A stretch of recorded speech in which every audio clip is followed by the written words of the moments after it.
여러분 안녕하십니까? YTN 뉴스 플러스 시작하겠습니다. 트럼프 미국 대통령이 이란과의 협상이 잘 진행되고 있다며 곧 합의할 것으로 생각한다고 말했습니다. 막판 회담은 이번 주에 파키스탄에서 열릴 예정입니다. 김선중 기자입니다. 오락가락 트럼프의 발언이 다시 평화 쪽으로 돌아섰습니다. 플로리다 골프 리조트에서 주말을 보낸 트럼프 대통령은 백악관으로 복귀하는 전용기 안에서 이란과의 협상이 잘 되고 있다며 곧 합의할 것이라고 자신했습니다. 지상군 투입이 임박했다고 큰소리쳤던 태도에서 다시 180도 바뀐 겁니다. We will probably, I think we'll make a deal with them, pretty sure. Whether it's possible, we won't. 트럼프 대통령은 이란이 대형 유조선 20척의 호르무즈 해협 통과도 허용했다고 소개했습니다. 그러면서 사실상 이란의 정권 교체가 이루어진 것이라며 전쟁을 끝내기 위한 명분도 강조했습니다. And the third regime, we're dealing with different people than anybody's dealt with before. It's a whole different group of people. So I would consider that regime change. And frankly, they've been very reasonable. 종전을 위한 막판 협상은 파키스탄에서 진행될 것으로 알려졌습니다. 이샤크 다르 파키스탄 부총리는 며칠 안에 미국과 이란 간 의미 있는 협상을 주최할 것이라고 말했습니다. Pakistan will be honored to host and facilitate meaningful talks between the two sides in coming days for a comprehensive and lasting settlement of the ongoing conflict. 다만 이란의 입장은 겉으로는 여전히 완강합니다. 이슬람 혁명수비대 출신의 바게르 갈리바프 이란 의회 의장은 파키스탄 회담은 위장에 불과하다고 일축했습니다. YTN 김선중입니다. 트럼프 미국 대통령과 제이디 벤스 부통령이 각각 평화와 조기 종전을 언급해 이란과의 협상에 일단 무게가 실리는 것 아니냐는 분위기가 감지됩니다. 하지만 미군이 이란 호르무즈 해협의 방어선인 7개 섬에서 지상전을 펼칠 가능성도 제기되고 이란의 반격은 점점 더 매서워지고 있습니다. 뉴욕에서 이승유 특파원입니다. 트럼프 대통령은 평화를 가져오는 자는 복을 받는다고 적어보낸 친트럼프 성향 목사의 편지를 트루스 소셜에 게시했습니다. 트럼프 대통령이 이란 전쟁 와중에 5개월 전에 받은 편지를 공개한 건 기독교 사순절 기간을 맞아 보수층의 지지를 끌어내려는 의도로 풀이됩니다. 이란 전쟁에 신중한 입장이었던 제이디 벤스 미국 부통령은 최근 이란 전쟁의 조기 종전 가능성을 언급했습니다. We're not interested in being in Iran a year down the road, 2 years down the road. We're taking care of business. We're going to be out of there soon, and gas prices are going to come back down. 벤스 부통령이 조기 종전을 언급하면서 이란과의 협상에 일단 무게가 실리는 분위기지만 트럼프 행정부는 지상전 카드도 검토 중입니다. 특히 미군이 이란 주변에 7,000명 규모로 배치한 지상군을 투입할 경우 호르무즈 해협의 7개 섬이 공략 대상이 될 수 있다고 CNN이 보도했습니다. 해병 원정대가 상륙 작전을 펼칠 때 동쪽의 4개 섬, 특히 라라크 섬의 미사일이 위협적이라는 지적이 나옵니다. 미군도 전사자와 부상자를 합쳐 수백 명의 피해가 난 만큼 트럼프 대통령은 지상전에 신중한 입장입니다.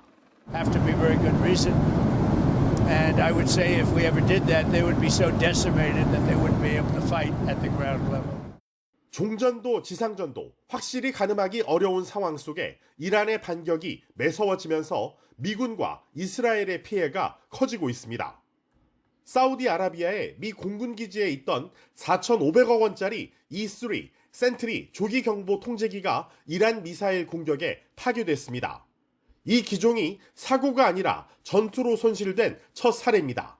지금까지 MQ-9 리퍼 공격 드론은 10여 대 격추됐고 미군 공중급유기 KC-135 스트레토 탱커 역시 여러 대 파손됐습니다. 이스라엘 남부산업단지 공장도 이란의 미사일 공격에 크게 불탔습니다. 뉴욕에서 YTN 이승윤입니다. 트럼프 미국 대통령이 이란 석유를 확보하고 싶다며 주요 수출 거점인 하르그 섬을 점령하는 방안을 검토하고 있다고 말했습니다. 트럼프 대통령은 현지 시각 29일 영국 파이낸셜 타임스와의 인터뷰에서 이런 구상을 밝히면서 베네수엘라 상황에 비유했습니다. 미국은 지난 1월 베네수엘라의 철권 통치자 니콜라스 마두로 대통령을 축출한 이후 베네수엘라의 석유 이권을 챙기고 있습니다. 트럼프 미국 대통령은 또 이란 새 최고 지도자 모스타바 하메네이가 행방불명 상태이며 살아있더라도 심각한 부상을 입었다고 밝혔습니다. 트럼프 대통령은 현지 시간 29일 전용기 안에서 그에 대해 들은 사람이 아무도 없다며 하메네이가 매우 심각한 곤경에 처해 있다고 강조했습니다. 또 이란의 핵심 석유 터미널인 하르그 섬을 미군이 매우 쉽게 점령할 수 있다고도 언급했습니다. 레오 14세 교황이 현지 시각 29일 성 베드로 광장에서 열린 종려 주일 미사에서 예수는 전쟁을 거부하고 누구도 전쟁을 정당화할 수 없다며 전쟁을 벌이는 이들의 기도는 거부당할 것이라고 말했습니다. 교황은 성경을 인용해 예수는 무장하지도 자신을 방어하지 않았고 어떤 전쟁도 치르지 않았다며 언제나 폭력을 거부했다고 강조했습니다. 이는 피트 헤그세스 국방장관 등 기독교 신자인 미국 고위 관리를 겨냥한 발언이라는 해석이 나오는 가운데 최근 헤그세스 장관은 미국 국방부에서 기도 모임을 주관하며 자비의 가치가 없는 이들에 대한 압도적인 폭력을 위해 기도했습니다. 미국과 이란 간 평화회담이 파키스탄에서 추진되고 있는 가운데 호르무즈 해협에선 유조선 통과가 추가로 이뤄지고 있는 것으로 파악됐습니다. 하지만 동시에 미군 해병대가 작전 투입을 기다리고 있고 또 이스라엘과 이란 양측의 공방전도 격화되면서 중동 지역 긴장은 현재 고조되고 있습니다. 중동 현재 나가 있는 특파원 연결해 보겠습니다. 자, 권종규 기자, 이란 상공에서는 이스라엘 미사일이 퍼붓는 모습이 목격됐죠? 그렇습니다. 어젯밤 이란 수도 테헤란에는 이스라엘의 미사일 공습이 이어졌습니다. 영상을 보면 밤사이 이란의 방공망이 가동되면서 불꽃이 연이어 번쩍이는 장면이 담겼습니다. 어젯밤 공격이 주목된 건 미사일이 발사된 시점 때문입니다. 파키스탄에서 미국과 이란 간 회담이 머지않아 열릴 예정이라고 발표한 직후에 이스라엘이 테헤란에 미사일을 날린 겁니다. 어젯밤 이란 국영TV는 이스라엘의 미사일 공습으로 송전탑에 파편이 떨어져 여러 지역에서 정전이 발생했다고 보도했습니다. 또 이란 군사시설과 석유화학시설도 미사일 공격을 받았다고 밝혔습니다. 앞서 이스라엘은 24시간 동안 120개 목표물을 타격하는 집중 공습에 나선다고 밝혔고 이란에선 적어도 5명이 숨진 것으로 전해졌습니다. 또 카타르 알 아라비 TV의 테헤란 지국 사무실도 이번 공습에 피해를 입었습니다. 네, 이란의 반격도 만만치 않은데요. 이스라엘에서도 공습 피해가 이어졌다고요? 네, 이스라엘 남부 산업단지에서는 이 검은 연기가 피어올랐습니다. 이스라엘 당국은 이란 미사일을 요격하는 과정에서 유해 폐기물 시설을 포함한 공장에 피해를 입었다고 밝혔습니다. 이스라엘 주요 핵 연구시설 인근에서도 공습경보가 울렸고 후티 반군에 이어진 공격으로 드론 2대를 격추하기도 했습니다. 이른 인근 걸프 국가에 대한 공격도 이어진 가운데 쿠웨이트에서는 전력과 담수시설 공격으로 사망자가 나왔습니다. 이란 혁명수비대는 적들이 이란 민간인 거주 지역을 표적으로 삼은 데 대한 보복으로 중동 지역 내 미국과 이스라엘 주요 인사들의 거주지를 타격하겠다고 경고했습니다. 네타냐후 총리는 정치적 고비를 또 넘기면서 더 강력한 공격을 예고했다고요? 그렇습니다. 이스라엘 의회에서는 국방비를 대폭 늘린 올해 예산안이 통과됐습니다. 찬성 62대 반대 55, 7표 차이로 가결됐는데 만약 부결됐다면 의회는 자동 해산되고 네타냐후 정권은 조기 총선을 치러야 했습니다. 특히 이번 예산안은 역대 최대인 68조 원 규모의 국방 예산을 포함하고 있어 이스라엘의 전쟁 계획은 더욱 탄력을 받게 됐습니다. 정치적 고비를 넘긴 네타냐후 총리는 공세의 고비를 더 죄겠다고 밝혔습니다. 특히 레바논 남부 지역의 작전 지역을 확장하겠다고 말해 사실상 이스라엘 국경을 북쪽으로 더 넓히겠다는 의도를 드러냈습니다. 들어보시죠. ובלבנון הנחיתי עכשיו להרחיב עוד יותר את רצועת הביטחון הקיימת כדי לסכל סופית את איום הפלישה וכדי להרחיק מגבולנו את ירי טילי הנ"ט. 네, 반면에 파키스탄에서는 평화 회담 준비가 한창인데 언제쯤 열릴 것으로 보입니까? 네, 파키스탄 외무장관은 정확한 시점은 못 박지 않은 채 향후 며칠 안에 의미 있는 회담을 개최할 거라고 밝혔습니다. 파키스탄 외교가에서는 오늘부터 실무급 접촉이 시작돼 이번 주 초반에 본 회담이 열릴 거란 기대감도 나오고 있습니다. 하지만 여전히 이란 측은 회담설을 부인하고 있습니다. 갈리바프 이란 의회 의장은 미군 지상군 2,500명이 중동에 도착한 상황에서 협상을 논하는 건 연막작전일 뿐이라며 회담에 응하지 않겠다고 거듭 밝혔습니다. 이란이 강경한 발언을 쏟아내고 있지만 호르무즈 해협에서는 긴장 완화 조짐도 엿보이고 있습니다. 트럼프 대통령이 유조선 20척이 추가로 호르무즈를 통과할 거라고 밝힌 가운데 사우디아라비아 국적 선박 7척이 호르무즈를 빠져나온 것으로 전해졌습니다. 블룸버그 통신은 사우디 원유를 실은 유조선이 호르무즈를 거쳐 파키스탄으로 향하고 있다며 드문 통과라고 평가했습니다. 지금까지 요르단 암만에서 YTN 권윤기입니다. 이란을 도와 참전을 선언한 예멘의 후티 반군이 이스라엘을 공격하면서도 아직 홍해를 겨냥한 공격은 자제하고 있습니다. 네, 홍해를 마비시킬 경우 걸프 국가들까지 참전할 가능성이 큰 만큼 최대한 신중하게 대응할 것이라는 관측이 나오고 있습니다. 보도에 유투건 기자입니다. 트럼프 행정부는 지난해 3월 후티 반군의 주요 거점을 대대적으로 공습했습니다. 2달 후 후티 반군은 홍해를 지나는 상선에 대한 공격을 중단하기로 합의했습니다. But we were asked to stop firing at the Houthis, and that's something that they've never asked because they're tough and they're good fighters and all, but they're not going to be blowing ships out of the water anymore, so that's what we wanted. 하지만 후티 반군이 이란을 도와 공식적으로 참전을 선언하면서 홍해도 다시 위기에 휩싸였습니다. 후티 반군은 단계적인 전투를 예고하면서 홍해의 관문인 바브엘 만데부 해협 봉쇄까지 거론했습니다.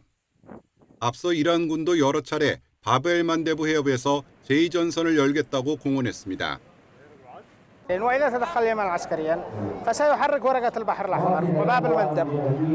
그렇지만 연일 이스라엘을 향해 미사일과 드론을 발사하면서도 아직 홍해에 대한 직접적 위협은 자제하고 있습니다. 홍해를 마비시키는 건 마지막 순간까지 미룰 것이란 관측도 나옵니다. 유럽연합은 물론 사우디아라비아와 아랍에미리트 등 걸프 국가들까지 전쟁에 끌어들일 가능성이 크기 때문입니다. 특히 사우디아라비아는 호르무즈 해협에서 홍해 연안을 잇는 1200km 길이의 송유관이 위험에 노출될 수 있어 그냥 두고 볼 수는 없습니다. 이 경우 후티 반군은 존립 자체가 불투명해지는 만큼 최대한 신중하게 대응할 수밖에 없습니다. 미국의 지상군 투입이 큰 분수령이 될 수도 있습니다. 협상 과정도 지켜봐야 되고 그다음에 미국의 그 개입이나 이런 것들이 어떻게 흘러가는지를 봐야 후티 반군이 진짜 홍해를 좀 공격을 할 것인가 이런 것들이 좀 판단이 될 것 같습니다. 일촉즉발의 위기감 속에 전 세계가 후티 반군의 움직임을 주시하고 있습니다. YTN 유토건입니다. 중동 전쟁이 5주째로 접어든 가운데 이란의 석유 판매 수익이 급증하면서 에너지 전쟁에선 이기고 있다는 분석이 나왔습니다. 영국 이코노미스트는 호르무즈 해협이 막히면서 페르시아만 국가들이 석유 생산량을 대폭 줄였지만 이란만은 예외라고 지적했습니다. 이코노미스트는 최근 이란의 하루 석유 제품 수출량이 최대 280만 배럴에 이르며 이 가운데 원유가 180만 배럴이라고 전했는데 이는 작년 평균과 비슷하거나 더 많은 수준입니다. 하지만 판매 가격은 훨씬 더 높은 만큼 이익은 2배 정도 늘어난 것으로 추정됐습니다.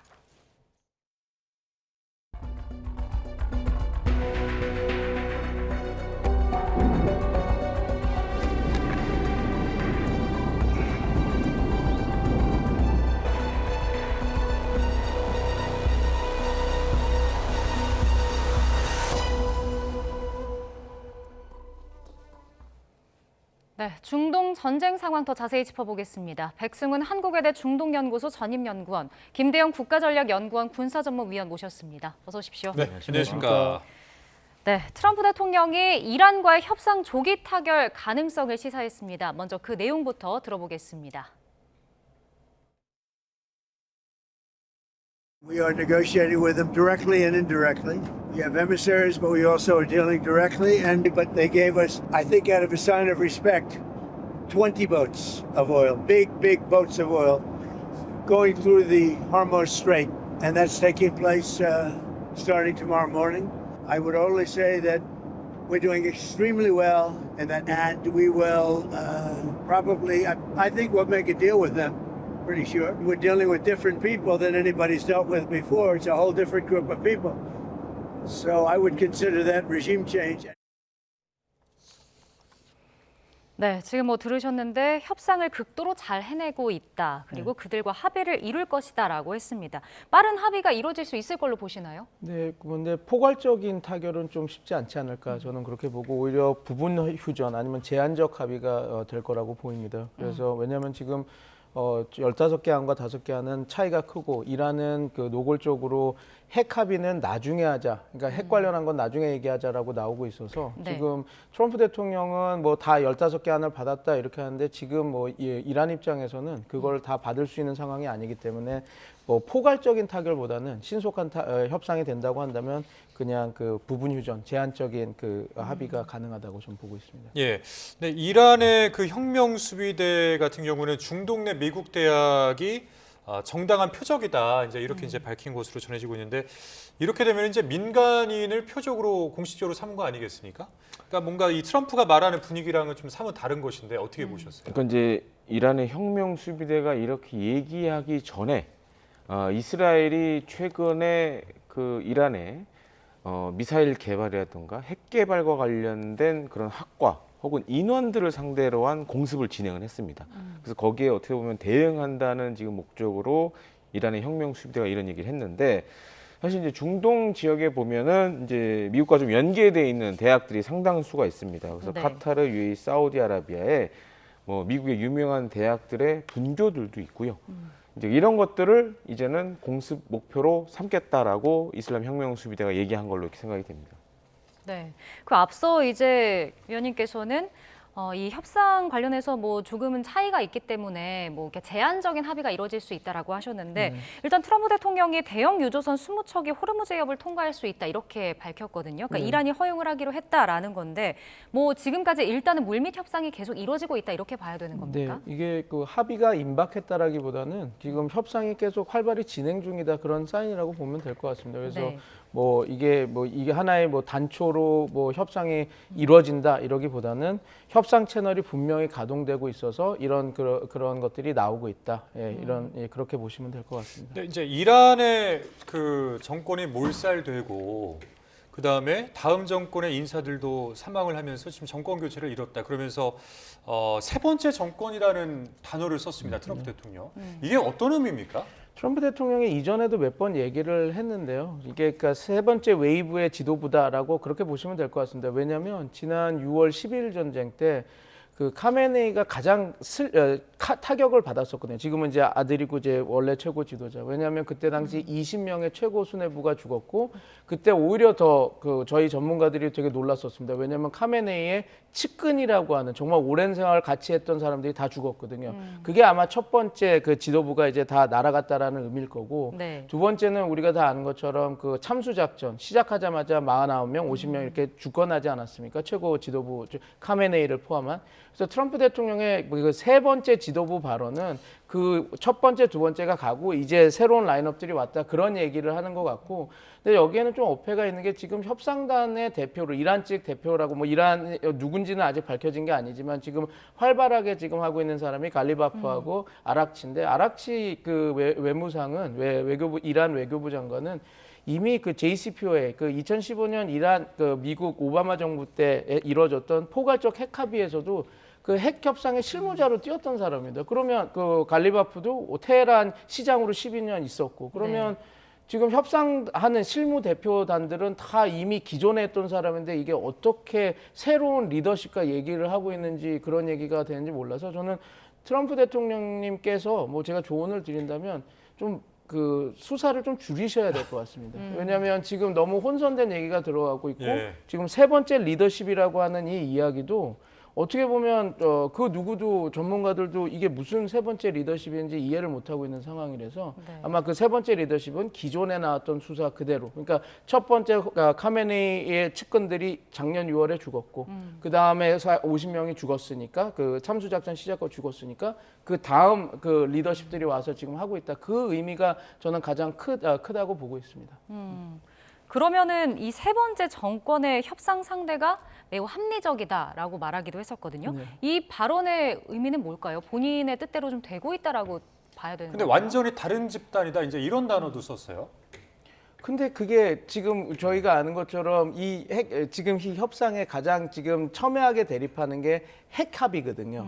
그러니까 이란의 주권이라고 하는 농축우라늄이라든지 그런 핵 프로그램을 아예 못하게 하겠다라 그러는데 지금 그 협상에 지금 있는 사람이 아락치입니다. 아락치 그 외무상이 원래 외무부 장관 하기 전에 그 협상단으로 이란 측 핵 협상단으로 임했던 인물이고 거기에 완전 핵심으로 이렇게 일했던 사람이거든요. 네. 그럼 좀 궁금점이 있는 거죠. 지금 그 핵 합의 관련해서는 아락치 그 외무상이 지금 외교부 장관이 지금 하고 있는데 그대로 실무진이 다 그대로 그 라인입니다. 왜냐하면 지금 핵 관련해서 1차, 2차, 3차 그 제네바 합의가 이제 협상이 있었을 때, 그러니까 이 전쟁이 일어나기 전 2월 28일 날 1년 동안 진행됐을 때도 아락치 장관을 위시한 모든 실무진이 그 전에 그 로하니 대통령 자리프 그 핵 협상단 총 대표가 있었던 인물들이 다 포진해서 하고 있었거든요. 그러니까 지금 저는 새로운 인물이 한다 그러는데 도대체 누가 새로운 인물인지 저는 잘 모르겠어요. 그러니까 말씀하신 걸로는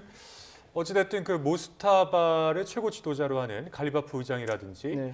뭐 이런 사람들이 지금 세 번째 정권이라고 지칭을 하는 것이다라고 말씀해 주셨는데 혹시나 이 트럼프 대통령의 발언이 뭔가 마쿠에서는 알려지지 않은 다른 세력과 뭔가 이 협상을 하고 있는 것은 아닌가 이런 뉘앙스는 아닌가요? 이게 전혀 아닌가요? 저는 그렇게 생각합니다. 트럼프 대통령은 예. 지금 쭉 지켜와 보지 예, 않았습니까? 그래서 저도 조심스럽긴 한데 이 합리적인 상대와 거래 중이다라고 하는 말은 자기가 이 메시지가 국내 그리고 동맹국한테 있는 것 같습니다. 그러니까 내가 다 계획대로 협상이 잘 진행되고 있다. 그래서 다 합리적인 사람이랑 되고 있으니까 걱정하지 말아라라고 하는 그 메시지. 그러니까 유가와 지금 시장 충격을 어떻게든 줄여봐야 되니까 네. 트럼프 대통령도 지금 여러 가지 발언이 보면 우리가 얘기한 것처럼 장이 마감됐을 때, 그러니까 어떻게든 주식 시장이나 유가에 영향을 주기 위해서 많은 그런 수사들을 던지고 있지 않습니까? 그래서 내가 세 번째 지도부, 그러니까 정말 합리적인 사람과 같이 이렇게 되고 있다라고 하는 게 그런 자기가 안정감을 주려고 하는 그리고 내가 다 통제하에 잘 진행하고 있다라고 하는 메시지가 아닐까 싶습니다. 왜냐하면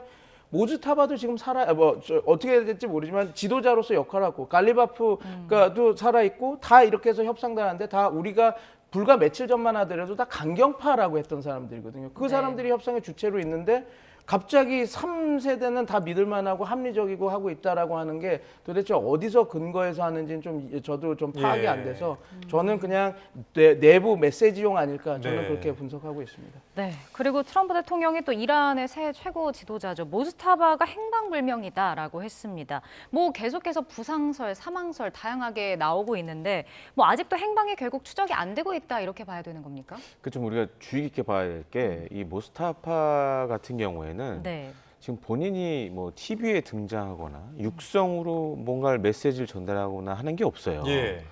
그럼 왜 그럴까를 좀 생각해 봐야 될 것 같아요. 그러니까요. 첫 번째로는 본인이 직접 어딘가 나타나고 만약 육성이 공개될 경우에는 지금은 이제 기술이 좋아서 대략 어디 숨어 있는지 파악까지도 가능합니다. 그러니까 인공지능이나 이런 걸 동원하면 예를 들어서 본인이 나타나지 않더라도 육성에 나온 녹음된 음성만으로도 분석이 가능해요. 그게 가능합니까? 예. 아주 미세한 소음이라도 대략 추적을 할 수가 있어요.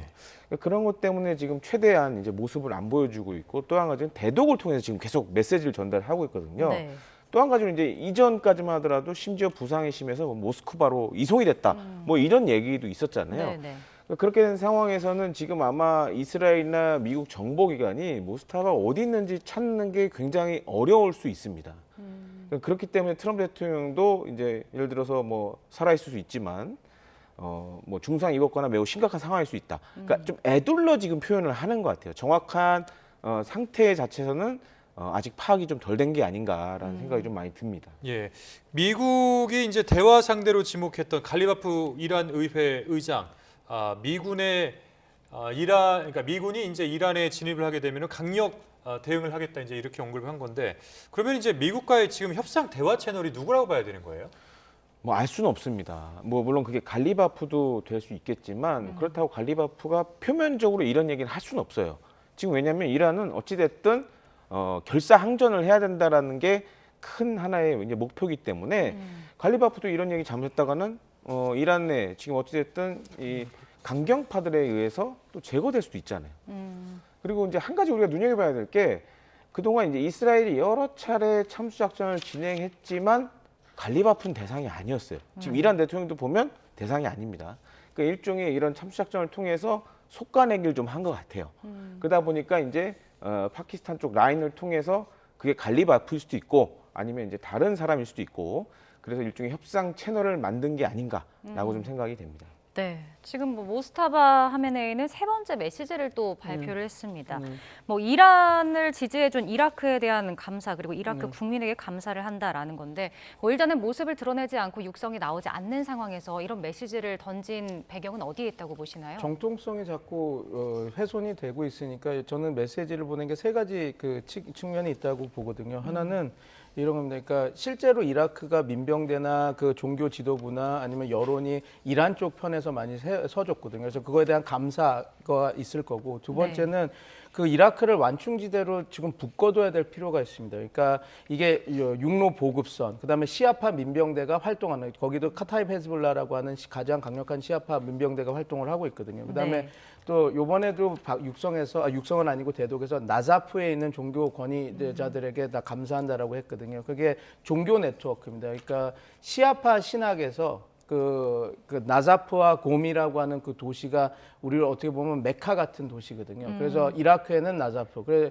그리고 이란에서는 곰인 지역인데 거기를 직접 얘기하면서 그리고 그들이 나하고도 소통하고 있다는 걸 보여주면서 그런 시아파의 그 핵심 종교 네트워크가 나를 인정하고 있고 그거에 대한 감사를 하고 있다. 그래서 세 번째는 자기네들이 그러니까 지금 계속 모스타바가 중간급 관리의 성직자밖에 안 됐다라는 점 그리고 모습을 드러내지 않아서 뭐 다친 거 아니야 이렇게 딱 하니까 지금 이라크에 대한 감사 표시와 이라크에 대한 그 완충지대로서 묶어둬야 되니까 그런 메시지. 그다음에 또 하나는 내가 종교적으로 그런 최고 지도자의 그 인정을 나자프 이라크의 그 최고주 시아파 그 종교 네트워크에서도 받고 있다. 그런 이야기들을 다 전달하기 위해서 그 메시지를 던진 거라고 보시면 될 것 같습니다. 예.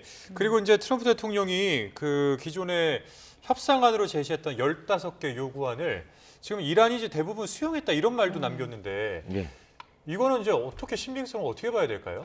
그 트럼프 대통령 특유의 화법으로 봐야 될 것 같아요. 그러니까 지금 이제 미국이 15개 요구안을 냈고 이란이 또 5개 요구안을 내놓은 게 있습니다. 네. 그리고 이제 우리가 좀 중요하게 봐야 될 건 아직 대면 협상이 성사되진 않았어요. 그런데 이런 상황에서 마치 이제 트럼프 대통령은 이 지금 협상이 미국이 리드하는 것처럼 약간 이제 자꾸 표현을 그렇게 하고 있는데 실제로는 사실 대면 협상을 해서 뭔가 성과가 나와야겠죠. 그렇지 않는다 그러면은 지금 얘기하는 것도 잘못하면 굉장히 국제사회가 약간 불신임할 수 있는 그런 내용이 될 수 있어 보여서 이런 부분 좀 아쉬워 보이기도 합니다. 네. 근데 지금 또 미국 현지 언론에서는 뭐 트럼프 대통령이 이란에서 450kg의 우라늄을 반출하기 위해서 군사 작전을 검토 중이다 이렇게 보도를 했거든요. 만약에 이제 협상이 잘 되지 않고 종전 요구를 이란이 받아들이지 않는다면 이런 우라늄을 탈취하는 작전으로 좀 전쟁이 장기화할 수 있다고도 봐야 할까요? 그러니까 이거는 사실 트럼프 대통령이 공식적으로 얘기는 하지 않았고 미국 내 언론에서 이제 군사 작전과 관련된 몇 가지 옵션들을 설명하면서 나온 거예요. 그래서 지금 이제 이 전쟁이 어떻게 보면 빌미가 됐던 이란의 핵무기를 미국이 직접 특수부대를 투입시켜서 가지고 나오겠다라고 하는 건데 사실 이거는 지금 언급되고 있는 여러 가지 군사 옵션 중에서 가장 난이도가 높습니다. 그리고 또 한 가지로는 이 우라늄 450kg이 뭐 한 장소에 있다라고는 지금 보이지 않고 예를 들어 여러 장소에 분산돼 있다 그러면 실제 이런 군사 작전을 하는데도 굉장한 위험성이 있습니다. 그렇기 때문에 이건 좀 가능성이 좀 적지 않나라고 좀 생각됩니다. 자, 지금 들어온 속보 먼저 전해드리겠습니다. 중동 사태 대응을 위해서 25조 원 규모의 추가 경정 예산안이 다음 달 10일 본회의에서 처리될 것으로 보인다라는 소식입니다. 다음 달 7일에서 8일 예결위 정책 질의와 부별 심사가 이어지는데 여야 합의로 25조 원 규모의 전쟁 추경이 다음 달 10일 본회의에서 처리될 것으로 보입니다. 예. 자, 관련된 뉴스는 더 정리되는 대로 다시 전해드리도록 하고 다시 이제 또 대담을 좀 이어가 보도록 하겠습니다. 자, 지금 트럼프 대통령이 이제 이란의 석유를 좀 노골적으로 확보하고 싶다, 뭐 이런 이제 의사를 밝히면서 그야말로 좀 야욕을 숨기지 않은 그런 메시지가 공개가 됐는데, 그러면서 이제 베네수엘라를 언급하기도 했습니다. 이 의미는 뭘까요? 하르그 섬을 좀 점령하겠다 이런 의지로 봐야 될까요? 그렇죠. 베네수엘라 만약에 그게 가능하냐 아니냐를 차치해 두고 트럼프 대통령의 그 발언은 그 베네수엘라처럼 자기네들이 그 베네수엘라 석유 수출의 통제권을 주겠다라고 하는 의미이기 때문에 네. 뭐 그게 만약에 진짜 트럼프 대통령이 하려고 한다면 하르그 섬을 내가 노리고 있다라고 이야기를 하는 것이겠죠. 근데 저는 이거 이렇게 보고 있습니다. 그러니까 그것도 우리가 할 수 있는 테이블, 군사 작전의 테이블에 있다라고 이렇게 이야기하는 것이지 그걸 실제로 지금 하겠다라고 하는 것은 좀 우리가 좀 지켜봐야 된다. 왜냐하면 그 군사적으로도 위험도가 가장 높은 작전이기 때문에 네. 트럼프 대통령이 진짜 그것을 하려고 했는지 아니면 좀 협상력을 높이기 위해서 우리가 이렇게 공격할 수도 있어 하고 이렇게 얘기했는지는 조금 더 향후 어떻게 미군 부대들이 배치가 되는지를 보면 또 확인이 될 것 같습니다. 네. 근데 뭐 트럼프 대통령이 이 하르그 섬 점령 아니고도 많은 선택지가 있다 이렇게 얘기하기도 했었잖아요. 이 네. 선택지가 뭐가 있다는 걸까요? 7개 지금 섬 얘기가 나오죠. 그래서 라라크 섬, 캐슘 섬, 헨감 그렇게 있고 그다음에 뭐 소툰부, 데툰부, 가부무사 그렇게까지 얘기해서 하르그 섬까지 하면 7개 섬이 되는데 네. 결국은 다 이 하르그 섬을 제외한 지금 말씀드린 라라크, 캐슘, 헨감 그다음에 아부무사, 데툰부, 소툰부는 그 어려움 정도가 차이겠지 결국은 호르무즈 항행을 뚫어나겠다라는 작전입니다. 그러니까 지금 뭐 라라크, 캐슘, 헨감은 호르무즈에 바로 들어가자마자 있는 그 섬들이기 때문에 우리가 말하는 모기함대 전술의 아주 전략적 요충지거든요. 그래서 네. 고기를 점령하겠다라는 것은 그 이란이 사용할 수 있는 해협 통제권을 약화시키겠다라는 것이고 아부무사, 소툰부, 데툰부도 똑같이 거기는 호르무즈 해협을 들어와서 좀 서쪽 아래쪽에 있는 그 섬들인데 거기가 이제 부대를 배치하거나 하게 되면 호르무즈 항행에 상당히 그 방해가 될 수 있는 섬들이거든요. 그래서 네. 뭐 군사 작전을 그렇게 우리가 진행을 해서 소위 말해서 지금 이란이 계속 통제권을 갖고 있다고 하는 것을 우리가 다 형해화시키고 뚫어내겠다. 그런 작전을 하겠다라고 이렇게 볼 수 있는 거죠. 네, 지금 뭐 실제로 미군 병력이 중동에 배치가 된 것으로 알려진 만큼 이 하르그 섬에 대한 투입, 지상군 뭐 전면전 확산 뭐 이런 것들에 대한 가능성은 어떻게 보고 계세요, 의원님? 하르그 섬은 아무리 미군이 세계 최강의 군대지만 쉽지 않아요. 왜냐하면 일단 하르그 섬 자체가 이란 본토와 매우 가깝고 또 한 가지로는 준비가 많이 돼 있습니다. 물론 이제 이란에서도 뭐 여러 가지 얘기를 하고 있지만 특히 네. 주목해야 될 게 이 우크라이나에서 활약을 많이 한 FPV 드론 같은 것들도 지금 하르그 섬 같은 데는 많이 배치가 돼 있는 상황이고 또 한 가지 이렇게 봐야 될 것 같습니다. 그러니까 만약에 미군이 하르그 섬을 공격했을 때 이란군이 병력을 보내기 쉬운 곳에 있거든요. 근데 반면에 이제 다른 섬 지역들, 뭐 대포로 아부무사라든가 데툰부, 소툰부 이런 곳은 한 이란에서 그래도 바다로 한 60km 이상 떨어져 있는 곳이에요. 그러다 보면 미군이 만약에 그쪽 지역에 진입했을 때 이란이 또 다른 병력을 보내기에는 상당히 멀고 또 한 가지는 지금 이제 미 중부사령부 같은 경우에는 이란 해군의 많은 함정을 격침을 시켰습니다. 그렇기 때문에 이런 아부무사라든지 데툰부, 소툰부 이런 지역은 한번 해볼 만한데 하르그는 그에 비해서 난이도가 상당히 높다는 거예요. 잘못되면 정말 엄청난 피해를 입을 수 있는 가능성도 있기 때문에 아마 그런 점들을 고려해서 미국이 마지막 군사작전의 옵션으로 할 수도 있고 안 할 수도 있고 또 만약 협상이 잘 된다 그러면 군사작전 안 해도 되겠죠. 하지만 안 된다 그랬을 때는 아마 해볼 수밖에 없는 그런 상황이 올 수 있지 않을까 좀 생각이 됩니다. 네, 근데 이게 병력 규모만 봐서는 일각에서는 뭐 하르그 섬 점령이라든지 다른 지역 섬을 점령하는데 이 규모가 좀 턱없이 부족하다 이런 분석도 나오는 것 같더라고요. 이에 대해서는 어떻게 보시나요? 물론 이제 그렇게 볼 수도 있습니다. 그래서 뭐 7개 섬을 다 동시에 공격한다라는 거는 지금 병력으로 사실상 불가능해요. 그렇기 때문에 몇몇 특정 섬들만 골라서 선택적인 공격을 할 가능성이 가장 높고요. 또 한 가지로는 지금 이제 미 언론에 나오는 걸 보면 계속 이제 병력 규모가 점점 늘어나고 있습니다. 그러니까 일종의 이제 선발대가 있고 또 후속으로 보내지는 부대가 있다라고 이렇게 좀 파악을 해야 될 것 같습니다. 이란이 지금 NPT 핵 확산 금지 조약에 대한 탈퇴를 또 검토하고 있다고 하는데 네. 뭐 여기에 대한 견제 카드로 어떤 미군을 좀 배치했을 가능성은 어떻습니까? 요거는 약간 좀 성향이 다른 것 같아요. 그러니까 지금 어찌됐든 대면 협상을 앞두고 이전까지만 하더라도 이란이 핵무기 정도는 내려놓을 수 있다라는 식으로 미국과 협상을 해왔거든요. 하지만 이제 28일 날 갑작스럽게 이제 이스라엘과 미군의 공수를 받으면서 이것도 사실 유야무야 돼버렸는데 지금 이제 대면 협상 전에 일종의 미국과 이란이 삿바싸움을 한다라고 보셔야 될 것 같습니다. 대면 협상 과정에서 누가 우위를 점하느냐에 따라서 협상의 결과도 그만큼 달라지겠죠. 그렇기 때문에 이란도 지금은 강경한 목소리를 내는 것 같고 만약 핵 확산 금지 조약까지 나간다 그러면 미국 입장이나 이스라엘 입장에서도 이 전쟁의 목표는 이란의 핵 개발 능력을 저지시키는 건데 그럼 그 능력을 저지시키는 게 사실상 실패한 걸로 봐야 되잖아요. 그렇기 때문에 이거는 일단 이란 입장에서도 지금 협상을 유리하게 끌고 나가기 위한 일종의 이제 강한 조건을 제시한 것이 아닌가 이렇게 생각이 됩니다. 네. 근데 또 트럼프 대통령이 왜 호르무즈 해협 관련해서는 트럼프 해협이라고 뭐 얘기를 했다가 막 정정하기도 했었는데 네. 뭐 이렇게 변경하는 방안을 검토할 거다 이런 보도도 나오더라고요. 실제로 어떨까요? 이렇게 성과를 과시할 만한 통제권을 쥐게 된다면 그럴 가능성도 있을까요?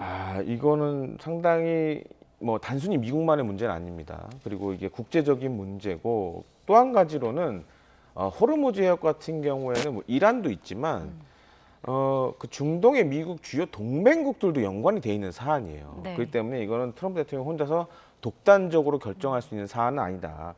다만 이제 트럼프 대통령의 몇몇 성향이 여기서 보여지긴 하죠.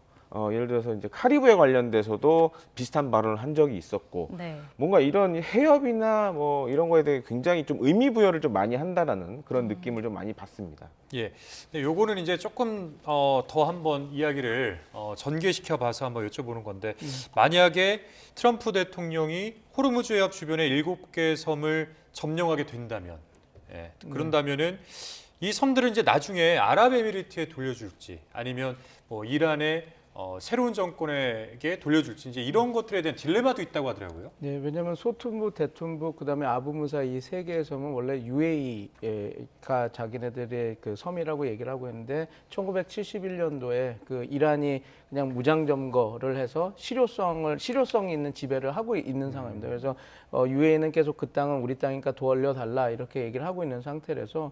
아마 지금 이게 소툰부, 대툰부, 아부무사가 이렇게 점령이 된다고 한다면 뭐 국제법에서도 다루긴 하겠지만 증거는 오히려 더 UAE 측에 더 많아서 UAE 측이 이렇게 할당받을 수 있는 그 가능성이 되게 높죠. 그런데 그래서 저는 아마 공격을 하게 된다면 처음에는 그렇게 생각했습니다. 미국 지상군 병력이 들어가면 그런 뭐라 그럴까요? 섬에 대한 공격보다는 우선 묶여있는 배들을 빼내는 작전을 먼저 하고 그 다음에 만약에 그 수위를 올려간다면 지금 말씀드린 아부무사, 소툰부, 대툰부 섬이 될 거다. 왜냐하면 그거는 국제법으로도 조금 이란이 불법 점거를 하고 있다 그런 얘기가 있으니까 그건 어떻게 보면 명분도 있는 거니까 그렇게 가고 그리고 지금 위원님께서도 말씀 주셨지만 이란에서 멀리 떨어져 있는 곳에서 미국이 피해를 가장 적게 하면서 저희가 수복할 수 있는 땅이라서 그걸 먼저 할 거다. 그 다음에 만약에도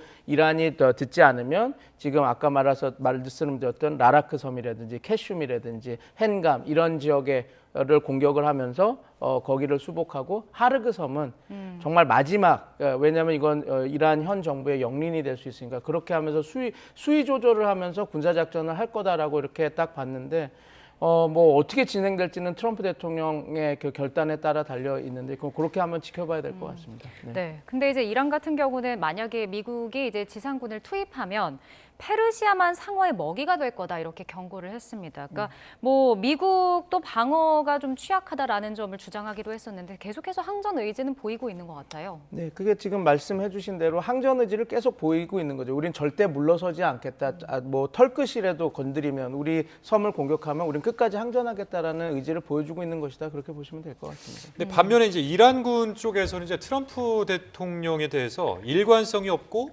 신뢰할 수 없는 입장을 취하고 있다. 이제 이렇게 평가한 것으로 전해졌는데 네. 뭐 이런 겁니다. 그러니까 한쪽으로는 협상 타결 임박을 언급하고 있으면서도 한쪽으로는 또 지상군 투입과 관련된 실제로 이제 뭔가 액션을 취하고 있기 때문에 그런 것 같은데 어떻게 보세요? 그러다 보니 이제 결사항전을 목표로 하는 이란 혁명 수비대 입장에서는 이 상황이 난감하죠. 그런 것도 있고 또한 트럼프 대통령이 계속 이제 어떻게 보면 이란을 자극하는 언사들을 많이 하고 있단 말이에요. 그런 측면에서 이란도 거의 대응해서 말폭탄을 계속 쏟아내고 있고 그러니까 이런 것들이 대면 협상을 앞두고 일종의 누가 우위를 협상에서 점하느냐를 두고 어떻게 보면 지금 장외 싸움을 한다라고 좀 생각이 됩니다.